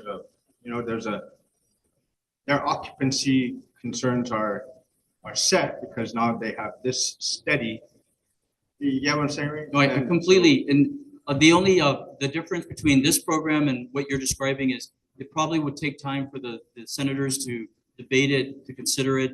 Obviously, No, I they're know. dealing with a lot of I get figures that. there. But But so where I'm coming from mostly is the 1 day concern is the same with hers is. If it's only a 1 day thing, it needs to like somehow be able to cycle through. Being able to have another a roof over your head the next day. when the speaker mentioned the parameters, those considerations like you're bringing up, that's why my team is here. Because I just kind of throw it out there. You know, it's just the parameter is one evening. But if in the RFP that we decide that this is how it should go, I just don't want to occupy that bed because we become a long-term facility. Understood. You know what I mean? It's kind of like, Understood. we have to do the handoff to the lieutenant governors. When he opens his project, I'm hoping he can absorb most of the problems on Guam. But remember, the problem with the So- opioid addiction, you're getting it every day, somebody's getting Yes. addicted. Yes. It's like a wildfire out there. It's a habit. It's a habit. Right. And to change habits, you It's time, need behavioral. at least 30 days minimum. Right. That's why we have the new beginnings out there. We've got Lieutenant Governor with his homeless coalition, their shelter they're opening up. But from my understanding, it's a longer term facility. We're just saying for that evening, get on your feet, talk to the professionals, see what's available for you. I like the connection to the caseworker, Yeah. case manager. See that as important. So that is important, but when you can't see that you're gonna have a roof over your head tomorrow, that it might be gone tomorrow, no matter what progress you made today, Yeah. it's quite discouraging. It is. Yeah. And I agree with you in your assessment there. So it's like, why am I gonna do all of this today if I'm not even gonna have this place to stay tomorrow? Having been in that exact situation before as a person in opioid recovery, I can absolutely agree. The exact same thing happened to me and it was very dehumanizing. It was very dehumanizing when that happened. When I had to leave the next morning, I was being kicked out. I was like, okay, now what? I better go back to using. Yeah. Opioid withdrawal, for me, my withdrawal took 2 years to Mm. get out of. It could not be cured in 14 hours. I don't even think the detox lasts Mm. that long. So There has to be some kind of like reward. Maybe if you complete these tasks, then you're guaranteed this slot the next day. Something like I am sympathetic and I'm understanding of what you're saying. And this is why when I put you guys together with our program requirements, the handoff. But right now, you have no facility to deal with people. I get the calls every night from the police. They're saying, what do you do? Take them over to mental health if they got some issue there. I don't want to throw them at DOC if they didn't commit a crime. But again, we're talking about the mayor's problems that they're talking about. We're talking about, there's so many ranch, or what do you call it? They're on the side of the roads. They're living in their cars. The encampments, they literally are living in abandoned vehicles. You guys know that. So, and most of them are meth addicted. Either it caused them or they become meth addicted because of the situation. There's so many complexities of what I'm speaking to, and it's not an attorney that analyzes it. It's you, the professionals, and people that have actually gone through it. So I'm not speaking down to you. I'm asking for your help to help our team put together an effective project. But I do want to put parameters on it because we're dealing with money here. And if it doesn't work out, we're going to have to go back to the drawing board and find something else that will work out. I just saw this as a niche. It's not being provided for in our community. So Has anyone looked at the overnight stay proposal that they were talking about for the warehouse up in Tamuning? which one was that? I think it used to be the typhoon shelter, and so they had, I thought we're working on a proposal to have an overnight stay facility up there or in some other facility. I spoke with the lieutenant governor after the Mawar situation about actually opening up a facility for the homeless because Mawar had displaced a lot of people. But this is the problem in our government is that because there's so many red tape involved in it, we're not going to need a occupancy permit. We're not going to need to put out, other than an RFP, to initially select the project people involved. The problem with delaying is that you're getting people that are dying because of the opioid addiction problem. I'm not saying this is going to save their lives. I'm just saying that it's gonna address a place to stay for that evening. I humbly say that to you guys because I am no professional to deal with the problems of the United States and of Guam, and it's getting worse. I can tell you right now as an Attorney General, the numbers that we're seeing, that catch, release, reoffend report, when you go to our website, most of those people that are offending are meth-related situations. And the courts are overwhelmed themselves. DOC is becoming overcrowded now because of this problem. And that's why when you take a person that can't even control themselves because of the complete immersion in addiction, what are you supposed to do? You know, what are the options? Is there a better option than this? Maybe. Is there something that we can implement? That's why what the speaker talked about, we talked about that, about having an actual, it's the homeless shelters in the States, you're just there for a night. The governor spoke with me about mental health. Inpatient, not inpatient, but just get them the medication and then put them on the streets. The response on that is the creation of the mental health court, where we literally are getting from the police people that are hurting other people that have a mental problem, can't be tried as everybody else, but go to mental health court, and then it becomes a sanatorium situation. Guam needs a sanatorium. We need a facility that's a locked facility, like every other jurisdiction has, that you can keep certain people that cannot be released to the public in that facility. It costs money. It takes years to build. Look at DOC. How many years have they been trying to work on expansion? It's been years. That's why this isn't going to take years. As soon as we can get that RFP awarded, the test begins. It's just a test. See what we can do. And then the data we share with everybody. This is what we saw. And this is how who the mayors are bringing into us.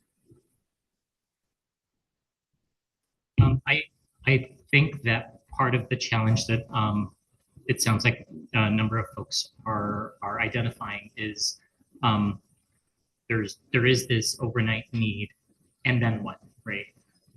It's the and then what that is the big question mark. For Guam Behavioral Health, we've been and continue to explore transitional living, sober living, recovery environment options for residential. That's another sort of arm in that multi-pronged piece that I was talking about earlier.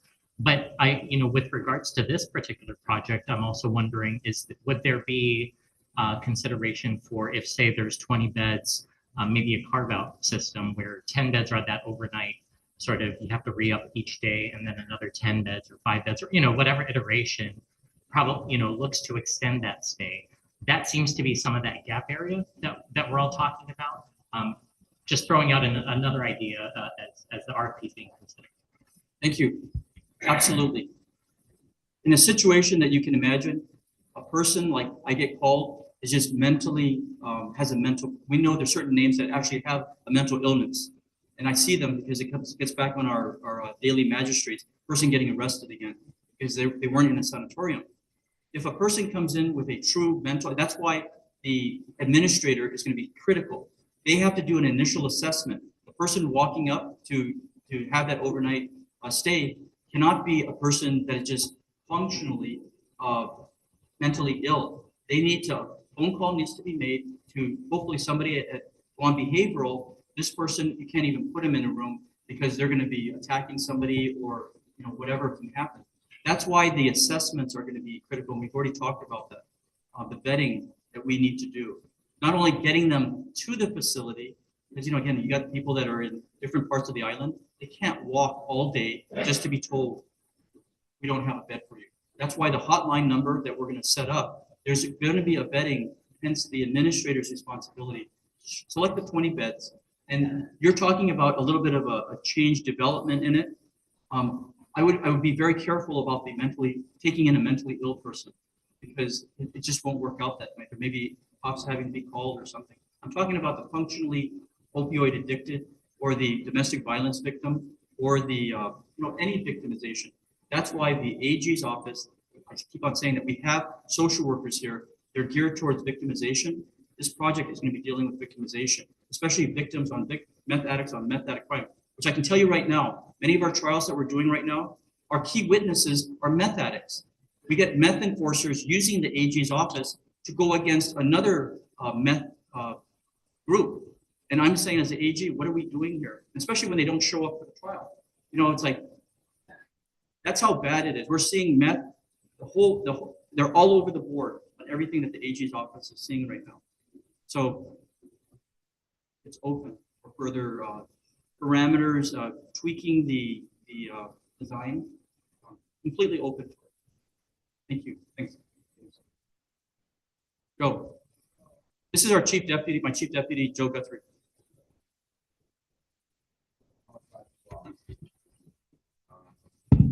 Why not just have as a requirement of admission to this facility for a one-night stay that they be required to present a appointment for a job interview? And so the purpose of the facility would be to allow those people to get into, to clean themselves up, get a good night's sleep, and get ready for the job interview the next day. Ladies and gentlemen, that is exactly what part of the proposal is, but I'm not naive to the problems out there. You know, and I say this kind of like tongue in cheek right now. The day worker, there's no revenue tax, there's no taxes taken off on them. I think everybody knows on the weekends, you got laborers all over Guam, the flea market for that matter. It's an unregulated underground economy that's going on out there. Ask no questions, don't have to worry about it. That's what I'm looking at for this. Joe's aspect is one part of it. The dysfunctional meth addict that could not get hired in any job because of whatever is going on. They can't speak right, they have no education, or they're just dysfunctional and they may not get hired. This is an opportunity. That's why you've got the Contractors Licensing Board. You've got certain individuals, the Contractors Association here, to give them the, you guys have been at Home Depot in the States. You ever notice that in the morning, 6 o'clock in the morning, you have a group of migrants, or usually there's a group out in front of Home Depot. The truck drives up, they jump in the back, the guy wants 4 workers, and then they go off and they get $80 a day or something like that. That is what work means. I don't care about the licensing. Again, you've had former governors, you've had elected officials talk about that. For those that want a job, that want to earn some money, as opposed to panhandling or doing whatever they do to get money, there's an opportunity here for them. That's not what this project is designed for, by the way, but I mean, just the spectrum is so broad on each person that comes in, their need, their immediate needs is a triage. Really, it's just a triage to help them. But to have the professionals present is critical. I've not designed any program without having people like you available. And the packet is 1 star, but you need someone to actually take the application for them and get them the help they need. A caseworker, again, EOG, they're graduating them. We're already signed up. We've got flyers at EOG for people that are applying to our office. I think last week, there may have been 5 social workers that applied for the AG's office. I'm already looking for people that I can send down to this project. Interns at EOG, their social work program, that's what we're looking at. So it just, the spectrum, there's so many different scenarios that are going to be entertained by this. Data collection is important. And then looking at really where the council wants to fund. You know? This is not my project. This is going to become the council's project, but under your scrutiny. And the key questions, just ask it. I know we've mentioned data and data being very important, but I also know too, a lot of feds are looking for evaluations by the people that actually get the service. And if you're looking for, like, say, federal dollars down the road, they're going to be looking for these evaluations. Thank you. So, yeah. Amber is our federal grants person. And you see, this isn't the only funding source. This is bigger than just the Opioid Council. That's why we call it the Dignity Project, because I see the federal funds, the burn grant monies, we're getting already federal funding for victimization. So there's language in there for the victimization part. With Tom Paulino and our CPA and stuff, it's much broader than just the opioid addiction. And if we can increase the number of beds, by all means, but we got to make sure we have the money for it. Thank you.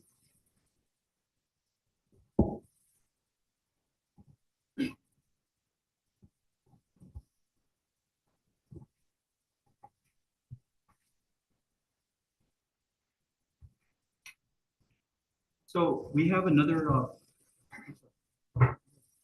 I'm sorry, I had a quick question. So I'm seeing here in the budget breakdown, administration, 257K, And then security, one armed and one unarmed at 297K. I was wondering if you could expand on that. a Sure. little bit.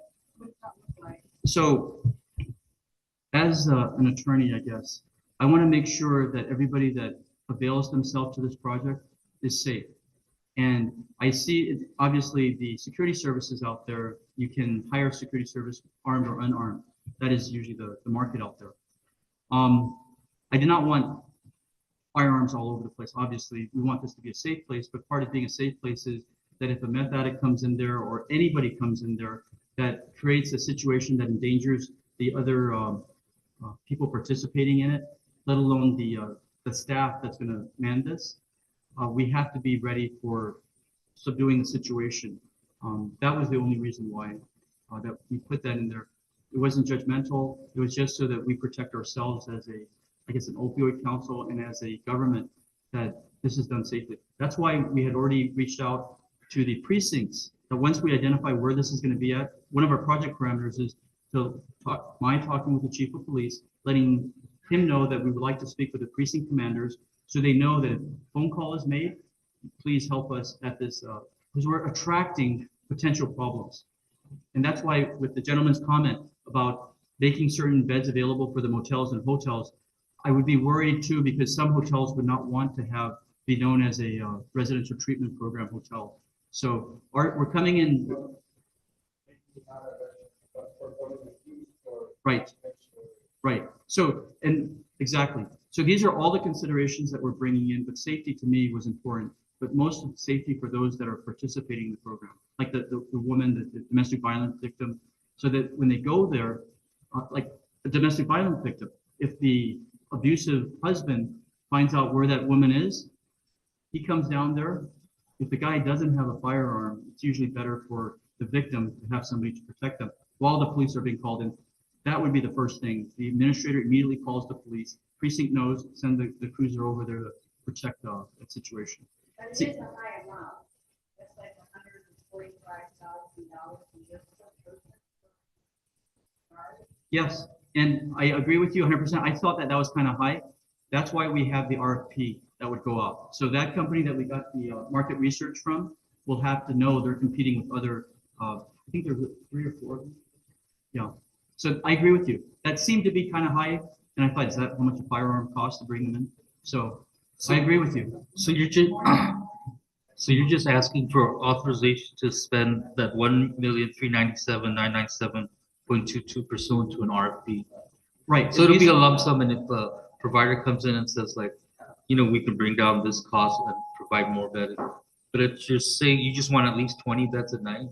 Right. And some service providers might worry because it takes obviously more than one night to stabilize people. And so they might be able to submit a proposal that says we'll guarantee 20 beds a night, but some of them might require multiple night stays. And that's something that, as a part of the RFP process, maybe they can consider, right? Yes, that was the comment I made, that if we only used 8 beds one night, we'll credit it towards the other nights to have more people brought in.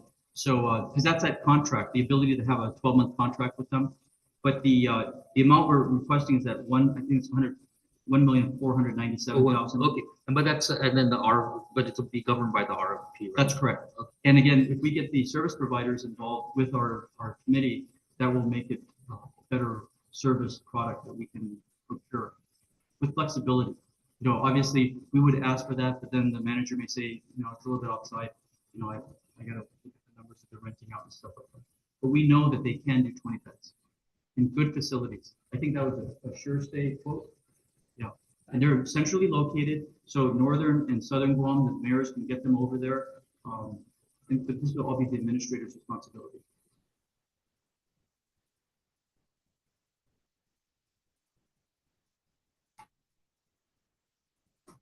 I'm willing to make the motion to approve 1,497,997.22 pursuant to the RFP that will be issued. So, Madam Speaker, shall we get the motion?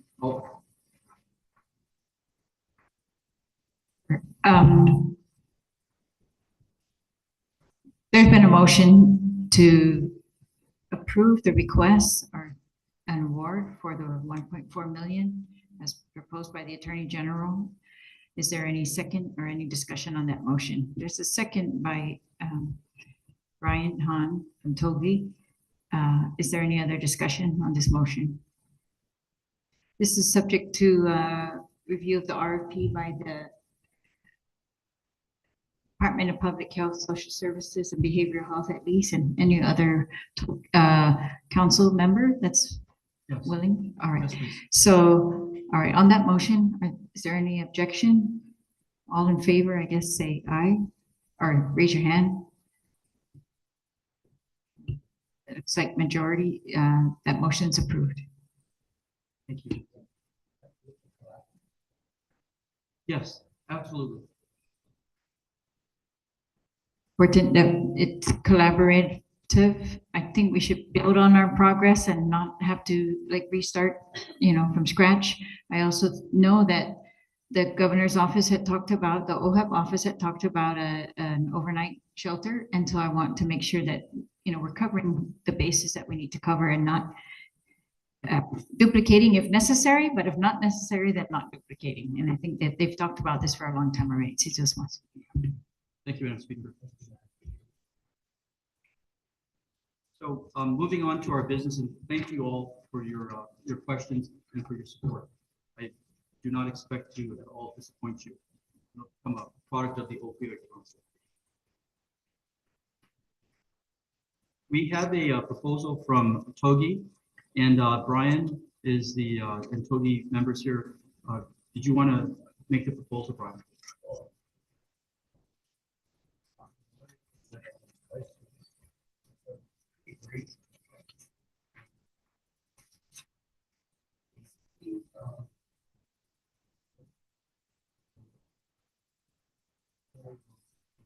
Sorry.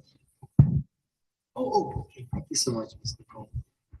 Basically, the first one is for. Okay, so it's called a WRAP. This is called the Wellness Recovery Action Plan, and it's by Mary Copeland. And this deals with mental health as well as substance use. So what it is, it's we had Togi had been getting training from the Mary Copeland Center advanced facilitators, and I know Dr. Ellen and other people have had probably some exposure, even Dre and hopefully other people have heard of WRAP before.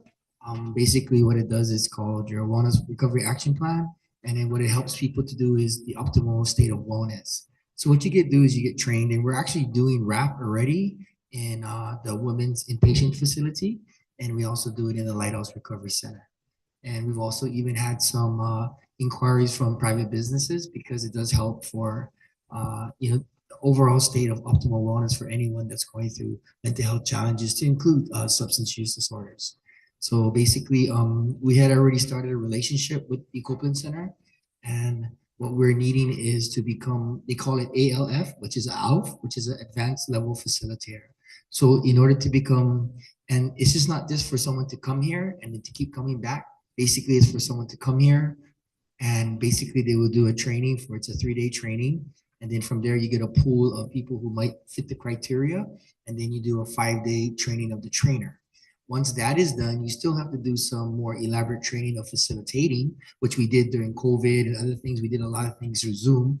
Basically, you do wellness check-ins. So that's what Togi did during COVID, is we had wellness check-ins where we would go by Zoom and we would check in with the peers on a daily basis to see how they were doing. Because some people, if you're just, they get claustrophobic or they have triggers or just enclosed, they're isolated, they're not able to deal with certain things as maybe having someone to be with you, walking alongside you to help you cope and to manage that situation. So basically they would come here, and then once they were to identify the TOT, then we would have certain, maybe 4 people identified, or maybe even 6, depending if you read the proposal. They would go to a WRAP campus. So what a WRAP campus is it's a 1-week stay at a campus where you check in on a Sunday and it's all the way into the next Saturday.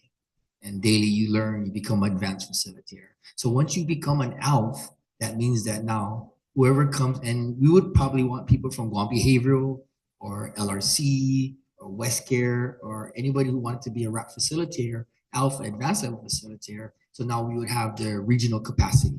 So this person or persons would be able to train more people that would be culturally competent to be able to go into maybe even Micronesia, to go to Palau, to go to Saipan, of course, Guam, you know, that would be the primary. So that's why it's not just something that is just come here and then you leave.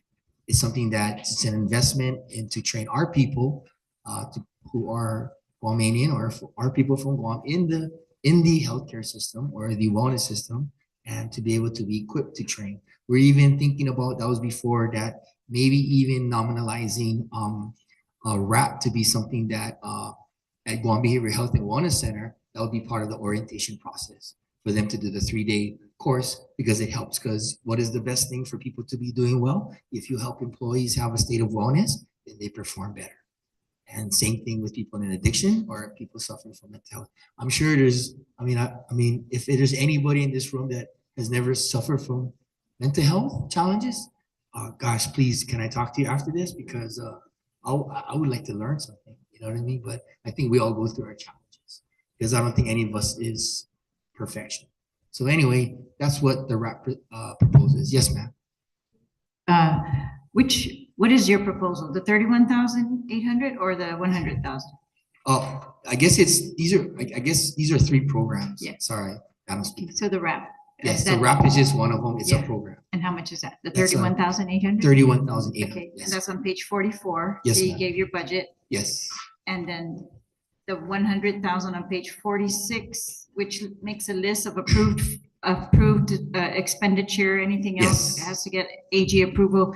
This 100,000, is this still the RAP program? No, that's different. That's from the peer support. Okay, That's so to this help the is people like the attorney general was Support. describing about, you know, you get licenses, Okay, people that yes. they, like even the women's inpatient, they get a GER housing, but they don't have a deposit amount. Right, They this don't is have an any money. excellent Yes. list of use of this money. I think that's a great proposal. Sorry, we asked for 100, but we was only gonna ask for, like, we only had 20,000 last time. Not to say only because we're happy to get 20, don't get me wrong. Yeah. But I'm just saying, you'd be surprised how still much cheap. people ask for a lot of stuff. I think that's still very Yeah. affordable, Yes, ma'am. and you're doing a good job. Oh, So, thank you, ma'am. all right. And then, so that was that, and then the last one is the transport. So like, if you look at the transport, we did a little overview of the background. So there was a shortfall of Page like 50, 48. 48, okay. Yeah, so like I said, there was 2,557 people who requested via our transport services. They go onto a website and they can click on and they can request. Unfortunately, we're only be able to provide 1,800, and we had to turn down, 665 because of the reasons why I said lack of resources, lack of manpower, lack of transportation, because we only have limited resources to provide these supports. Yeah, and then right now we're averaging, even a couple of the peers are really exhausted, like 12 transports a day. And then now we're even going to the south now. So yesterday we took a peer to and back Talafofo. She's in a court. She has an ankle monitor, et cetera, trying to help them probation check-ins, because that's part of their treatment. Because if they don't check in, what happens? And they get a warrant, right? So we're trying to help people stay in treatment, stay out of the correctional facilities, and so they can, hopefully navigate better through the process. And even when we did a feasibility study, and Dr. Ellen was part of that, one of the, it was a needs assessment. We did that a few years back, before That's All Togi got created. That one of the number one obstacles to treatment, access to treatment, was transportation. And even in the States, or anyone can see that is something that is a valid concern. So we just tried to beef it up a little bit so that we could maybe accommodate more requests, because now that they just call Togi, it's kind of tough, but we do the best we can to help our people, because we're all people, we're all human beings, and we want to do the best we can. So and if you have anybody has any questions, I'd be happy to answer. Yeah, so I just have one question. If you could just summarize. So you had $63,000 for 1 year, and you serviced 2,557 requests. 1,800, yeah. 1,892 transports. And now you're requesting, instead of 62,000, you're requesting 199. thousand. Correct, because And so what do you, how many people do you expect to accommodate with this request? double it, because right now that's what we're Double? doing. Because we're doing that right now, because we get 10 a day times by 30, that's 300, and or 12, because we even transfer people on the weekends too. They have like Lighthouse might have like a women's program, even on Sunday, if they want to go to a recovery meeting, because we do, what is the thing, right? Access to treatment, access to meetings, access to this. So how do we keep people? We give them, so like, they say, oh, I didn't have a ride. Because even when I was talking to the court officials, they're telling me, oh yeah, Brian, because we got these, when they go before the judge, they tell the judge, oh, I don't have a ride. So what Togi does, it helps facilitate the process to allow people to support them in the recovery. And the thing about that is we're not just like a Uber driver. So when we drive our peers, because we're peers, they're peers, we're the same people, we talk to them and we provide support.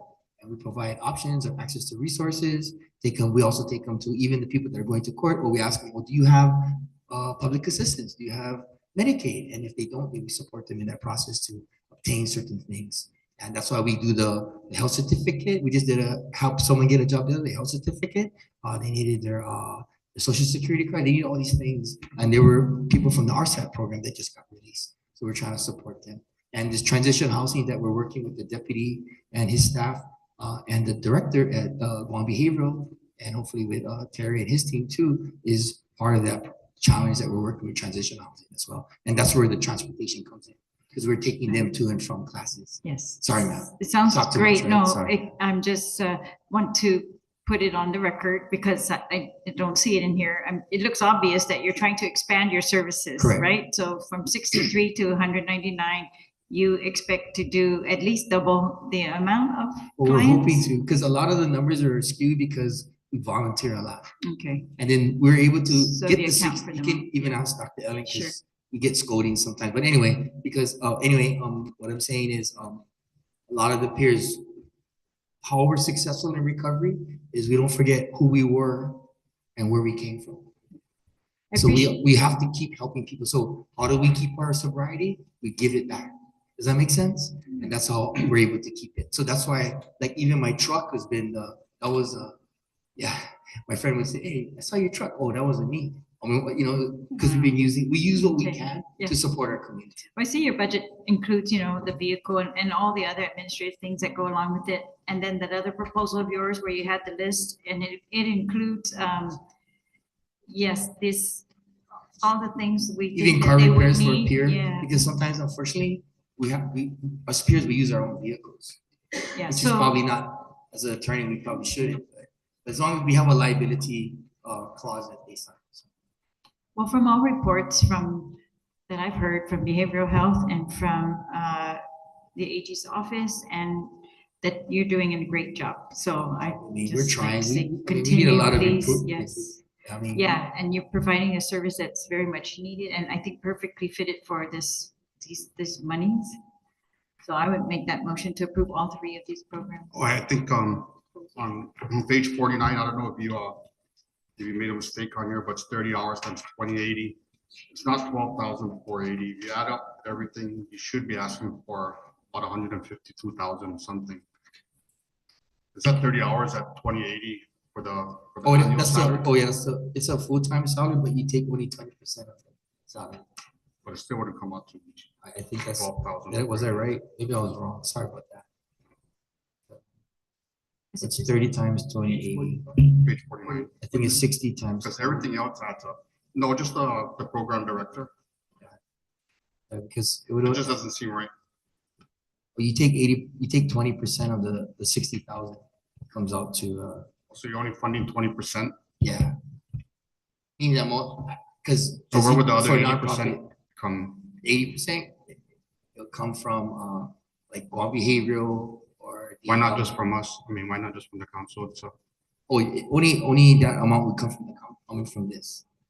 That's what I'm saying. Why not? Why don't we ask for all of it? Oh, because I can't, then I would make a lot more money. I mean, if the work is justified, I mean, I don't see why. I mean, why use money from someplace else? Why not use the money from the? Because we have to manage other programs, so I have to be fair. Yeah. Okay. Yeah, because I have to. Because I'm gonna if we got an RFP, if we get it approved with deputy Cooper nurse, then we have to manage that program. And then we're doing a sexual assault one for the intersection between drugs and alcohol and sexual violence. We have to manage that program too. So yeah, I mean, yes, sir. That's the only reason. Thank you so much for advocating for me. That's Of course, bro. yeah, thank you. You're back. I just want to say, Toby really is a game changer, and so I'll second the motion to fund it. You guys really save the court a lot of money. You prevent a lot of revocations, and you really help people, on the road to recovery. Really, you're the first step they make is getting a transportation to an NA meeting or some treatment, right?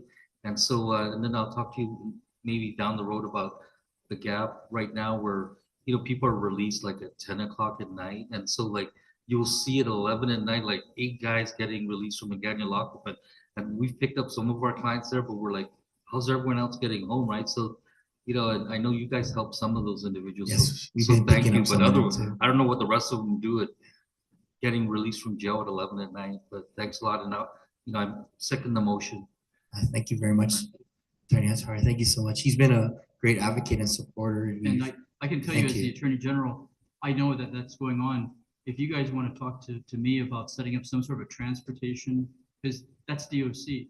You think they get released earlier, but they release them at the worst hour at the end of the day because it's administratively okay with them. But I think that there should be somebody picking them up, if anything, preventing further issues going on. Yeah, because when they release, like what Attorney Hatari said, we're just on call because we don't know when they're gonna get released, right? It could be like at, like you said, 10 o'clock, could be at 2 in the morning, could be at 6 a.m. It depends when they get processed out. They have a certain release time, right? They usually release everybody. No, I think they they don't. do. I'll check if you Well, guys I mean, need to maybe I'm contact- wrong, I'm sorry. Well, usually, sometimes they get out as late as 11, right? So like, you probably stroll up for one guy, and then you see like 4 other guys that need a ride, and you just tell them all hop in your car. And But that's when hopefully you have a pickup, but yeah, sorry. yeah. But then I have to get insurance for that. We should actually have Guam Regional Transit come in and kind of coordinate, quite frankly. I think that would be a. Yeah, I'm really worried about the service. women because they get released from Manila, and then they have to walk through my like Yeah. by themselves. Unfortunately, and that's something hopefully we can try and table, but this is like the women facilities and the services for the women getting released and everything. We could probably support them a little bit more and advocate. But the good news is AK has just voluntarily said that they will donate 2 vans to Togi. I'm just teasing, Dwayne. I'm just teasing. Good times, but I think you put a proposal together, and we have a new president, and hopefully he's open to it. Because AK is Inch Cape, right? So it's a bigger thing than just AK. So it has to go through the process. But I mean, I was only teasing. Dwayne. either that or I'll sell you 2 cars. Thank you. Thank you very much. Thank you for your So- support. Any further discussion on this? So can take the vote on it. In favor of Brian, his proposal as contained in, I have pages 44, 48, and 52. That the Brian, is that the proposal, the amount you're seeking? Yes, sir. It's 31,800. Sorry, $199,342.92. It's $100,000. Yes, sir. So on that motion, as it was seconded, the roll call, the votes. Anybody opposed? So it's passed.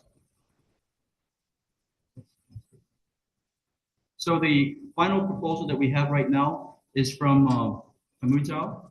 That's the third one. I will make a note that I think we talked with Rand a little bit, but we asked him to make your proposal to the commission. Because of the open government law, we need you to update it for the next opioid council meeting. Sure. Okay, so without opposition, why don't you make your proposal? Yeah, thank you. I'll pass this out. This is the upgrade.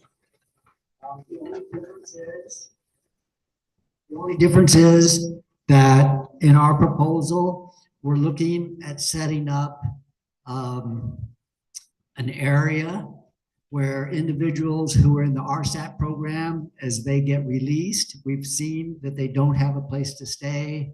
And oftentimes, in this case, we want to set up a bed and breakfast that can be run by these individuals. Remember, these individuals have gone through treatment. They have been treated by behavioral wellness, and it's such a fantastic job. When they leave RSAT, they're sober, and they have all these skills that have been given to them throughout the time that they're there. And this is going to give them that ability, of course, to have a place to stay if in fact they don't have a place. If you look within this proposal, in the booklet on page 54, there you'll see that there's some RVs that are available that are very, Mr. Park is selling these through a program that they started as an kind of an eco tourism project that didn't, and that wasn't a success because of the illness of the father who owned this business. And so there's 10 of these available. We're looking at 7 of these, and they're high end, they're brand new RVs. And we have a lot that's right next to us, Mujao Community School in Hagana, that's available to be purchased to be able to put these individuals in this area to be able to be close to probation. If in fact they don't have the transportation, they can walk to probation. And what we look at in our assessment of these individuals, that they do 3 times a week the drug testing to be able to be involved in this. The 3 times a week seems to be on the street from these individuals, the big success to not re-enter into that realm of drug usage. And with this, we could look at about probably 4 to 6 people that we'll be able to keep. And this is a long-term area where they can have that ability to stay there, be comfortable, again, have that sense of income coming in from the, now see, here's what happened is we can't say that this is a set price for somebody to stay there in a bed and breakfast. We can't say like it's $100. So the amendment has to do with donations. If you want to stay in the bed and breakfast, you can do it through a donation, but we can say here's an accommodation that it has a certain amount of bedrooms, has a certain amount of area for you to have your recreational area within this secure environment, that you have to be able to maybe have a suggested price of a donation. But that's something that we knew within the government that, we can't get necessarily money that has or competes against competitive areas like a hotel or something like that where they have set prices. So we would ask for the donation, but we could have a suggested area. So anybody could come in and use these bed and breakfasts. Okay, so Rand, let me ask these questions. Please. You're proposing one project. Is it a bed and breakfast for the opioid? What it is, it's for the RSAT folks when they get out, yes. And Pica de Hagen, as translated, is the garden of dignity. And that's what we're looking at, to be able to offer a place where these folks can have a certain amount of time, especially the folks who don't have a place to go. Okay, what is the amount? It's $1 million. You can look on, I think, page 56, 58, where in the booklet, you can see some of the actual layouts of the different cruisers that are there and how they're laid out. And then if you go to the one page at the end there, you can see the total amount within the budget. And it includes the purchase of the property that's right next to us. Mujao Tim Roar has that available. That's $250,000. The picture of the lots there, and you don't see the budget. It's in that page, I think. But Rand, you're talking about purchasing property? Yes, sir. If the opioid council would approve it, we only would be able to give a certain amount of funding for it. You're going to lose it if you don't have consistent funding for something as big as this undertaking. Can you address that issue? Yeah, we address it through having revenue coming in from offering a bed and breakfast. Out of the 7 trailers that are available, 2 of them would be used by the RSAT individuals. The other 5 would be set up for a bed and breakfast. So there would be a continued revenue coming in. That's the thing about this. The difference is that is the key. It's not just for 1 year. It's not just for 5 years. It's for 10 years because we see the success of the RSAT program through the behavioral wellness. Did you check the zoning? You're talking about the Yeah, it's commercial zoned through Tim Moore. Yeah, but you gotta, okay, I'm just, this is a proposal that you're sending in. but all Sure. those this is very, sounds a lot of legal questions are gonna have to be asked about setting up basically a mobile home facility. Right. It's a bed and breakfast using 5 of the mobile homes that you see in those pictures. And with that, it gives them the availability to have 2 of the trailers out of the 7, of course, available for the RSAT people to stay in, up to up to 4 to 6 people. And they would be involved, of course, in running this program to whatever level they would be able to. And that would be a success of the revenue going to them, but also a success of the revenue to maintain the trailers, to do the electricity, to do the water, and everything that's needed to run these programs. Can I Please. just wanted to ask, okay, so as I understand it, RSAT, coming out of RSAT, that would staff the B&B, right? Those individuals would be the staffers. Right, They're and running to their the capability.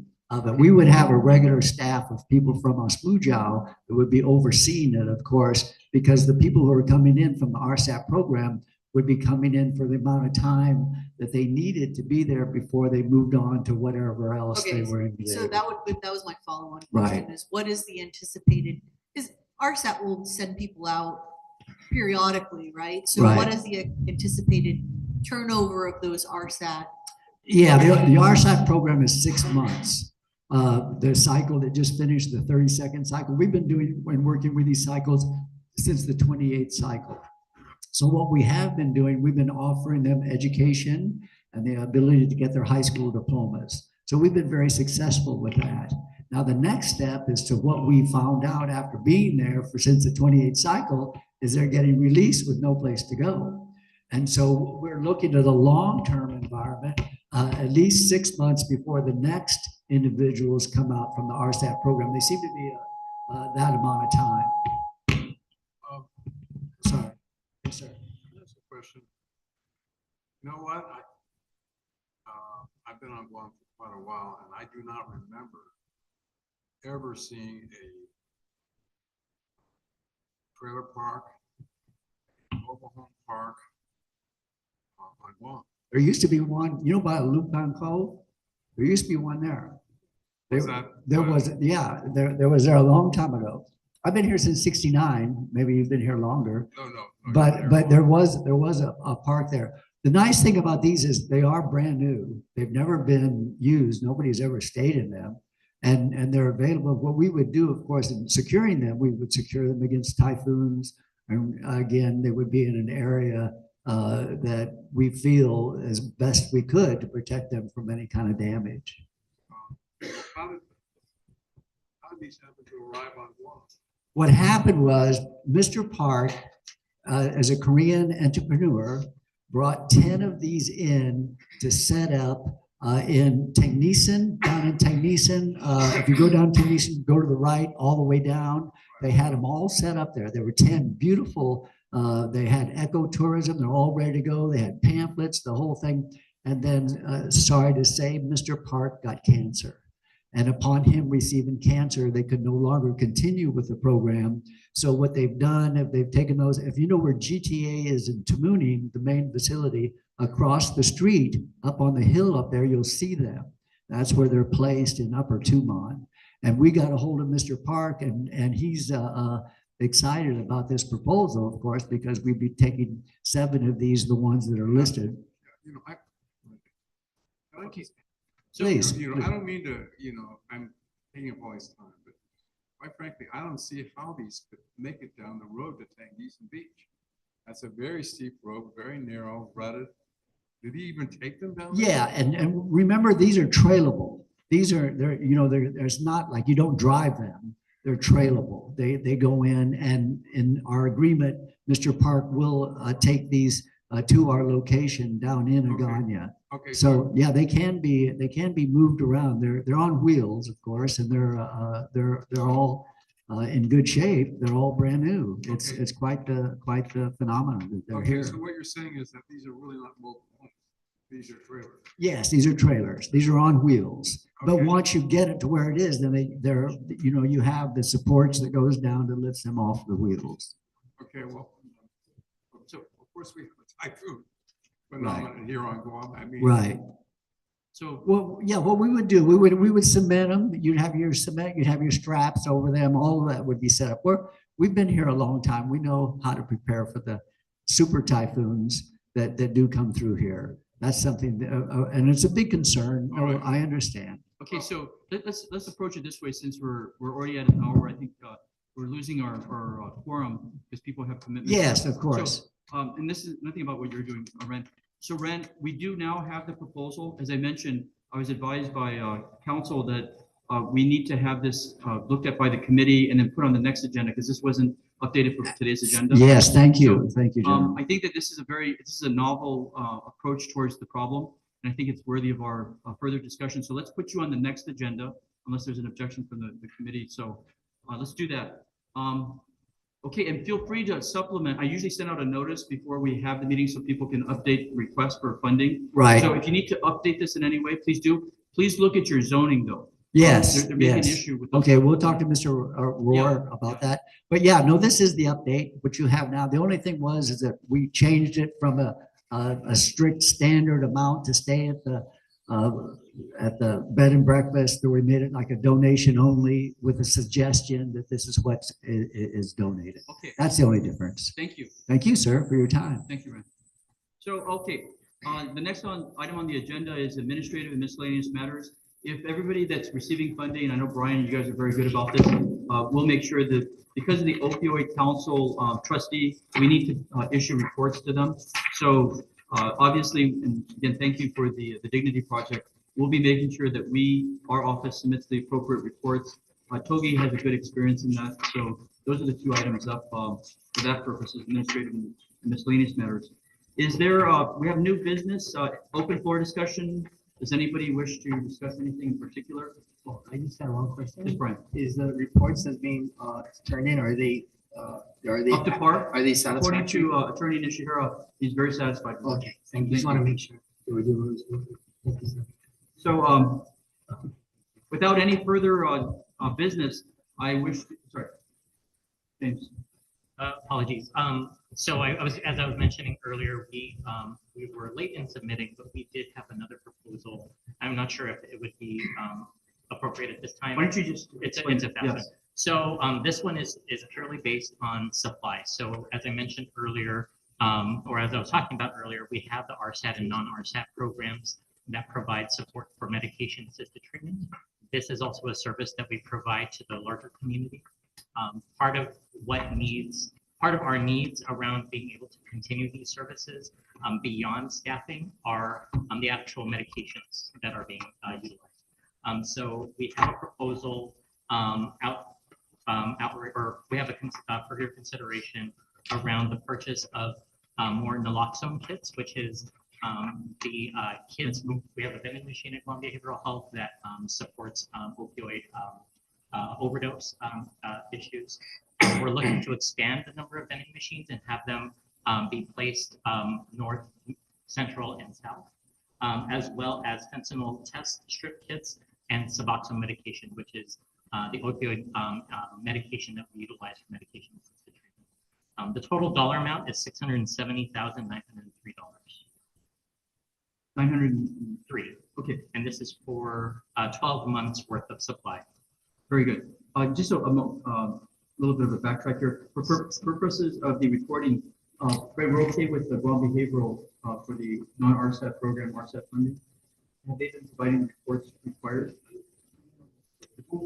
Okay, so for purposes of the money we allocated last time, Fred will coordinate with you on that issue. On this one, thank you for the submission. What we'll do is let me talk with the group and yourself on the next meeting so that we can have this addressed.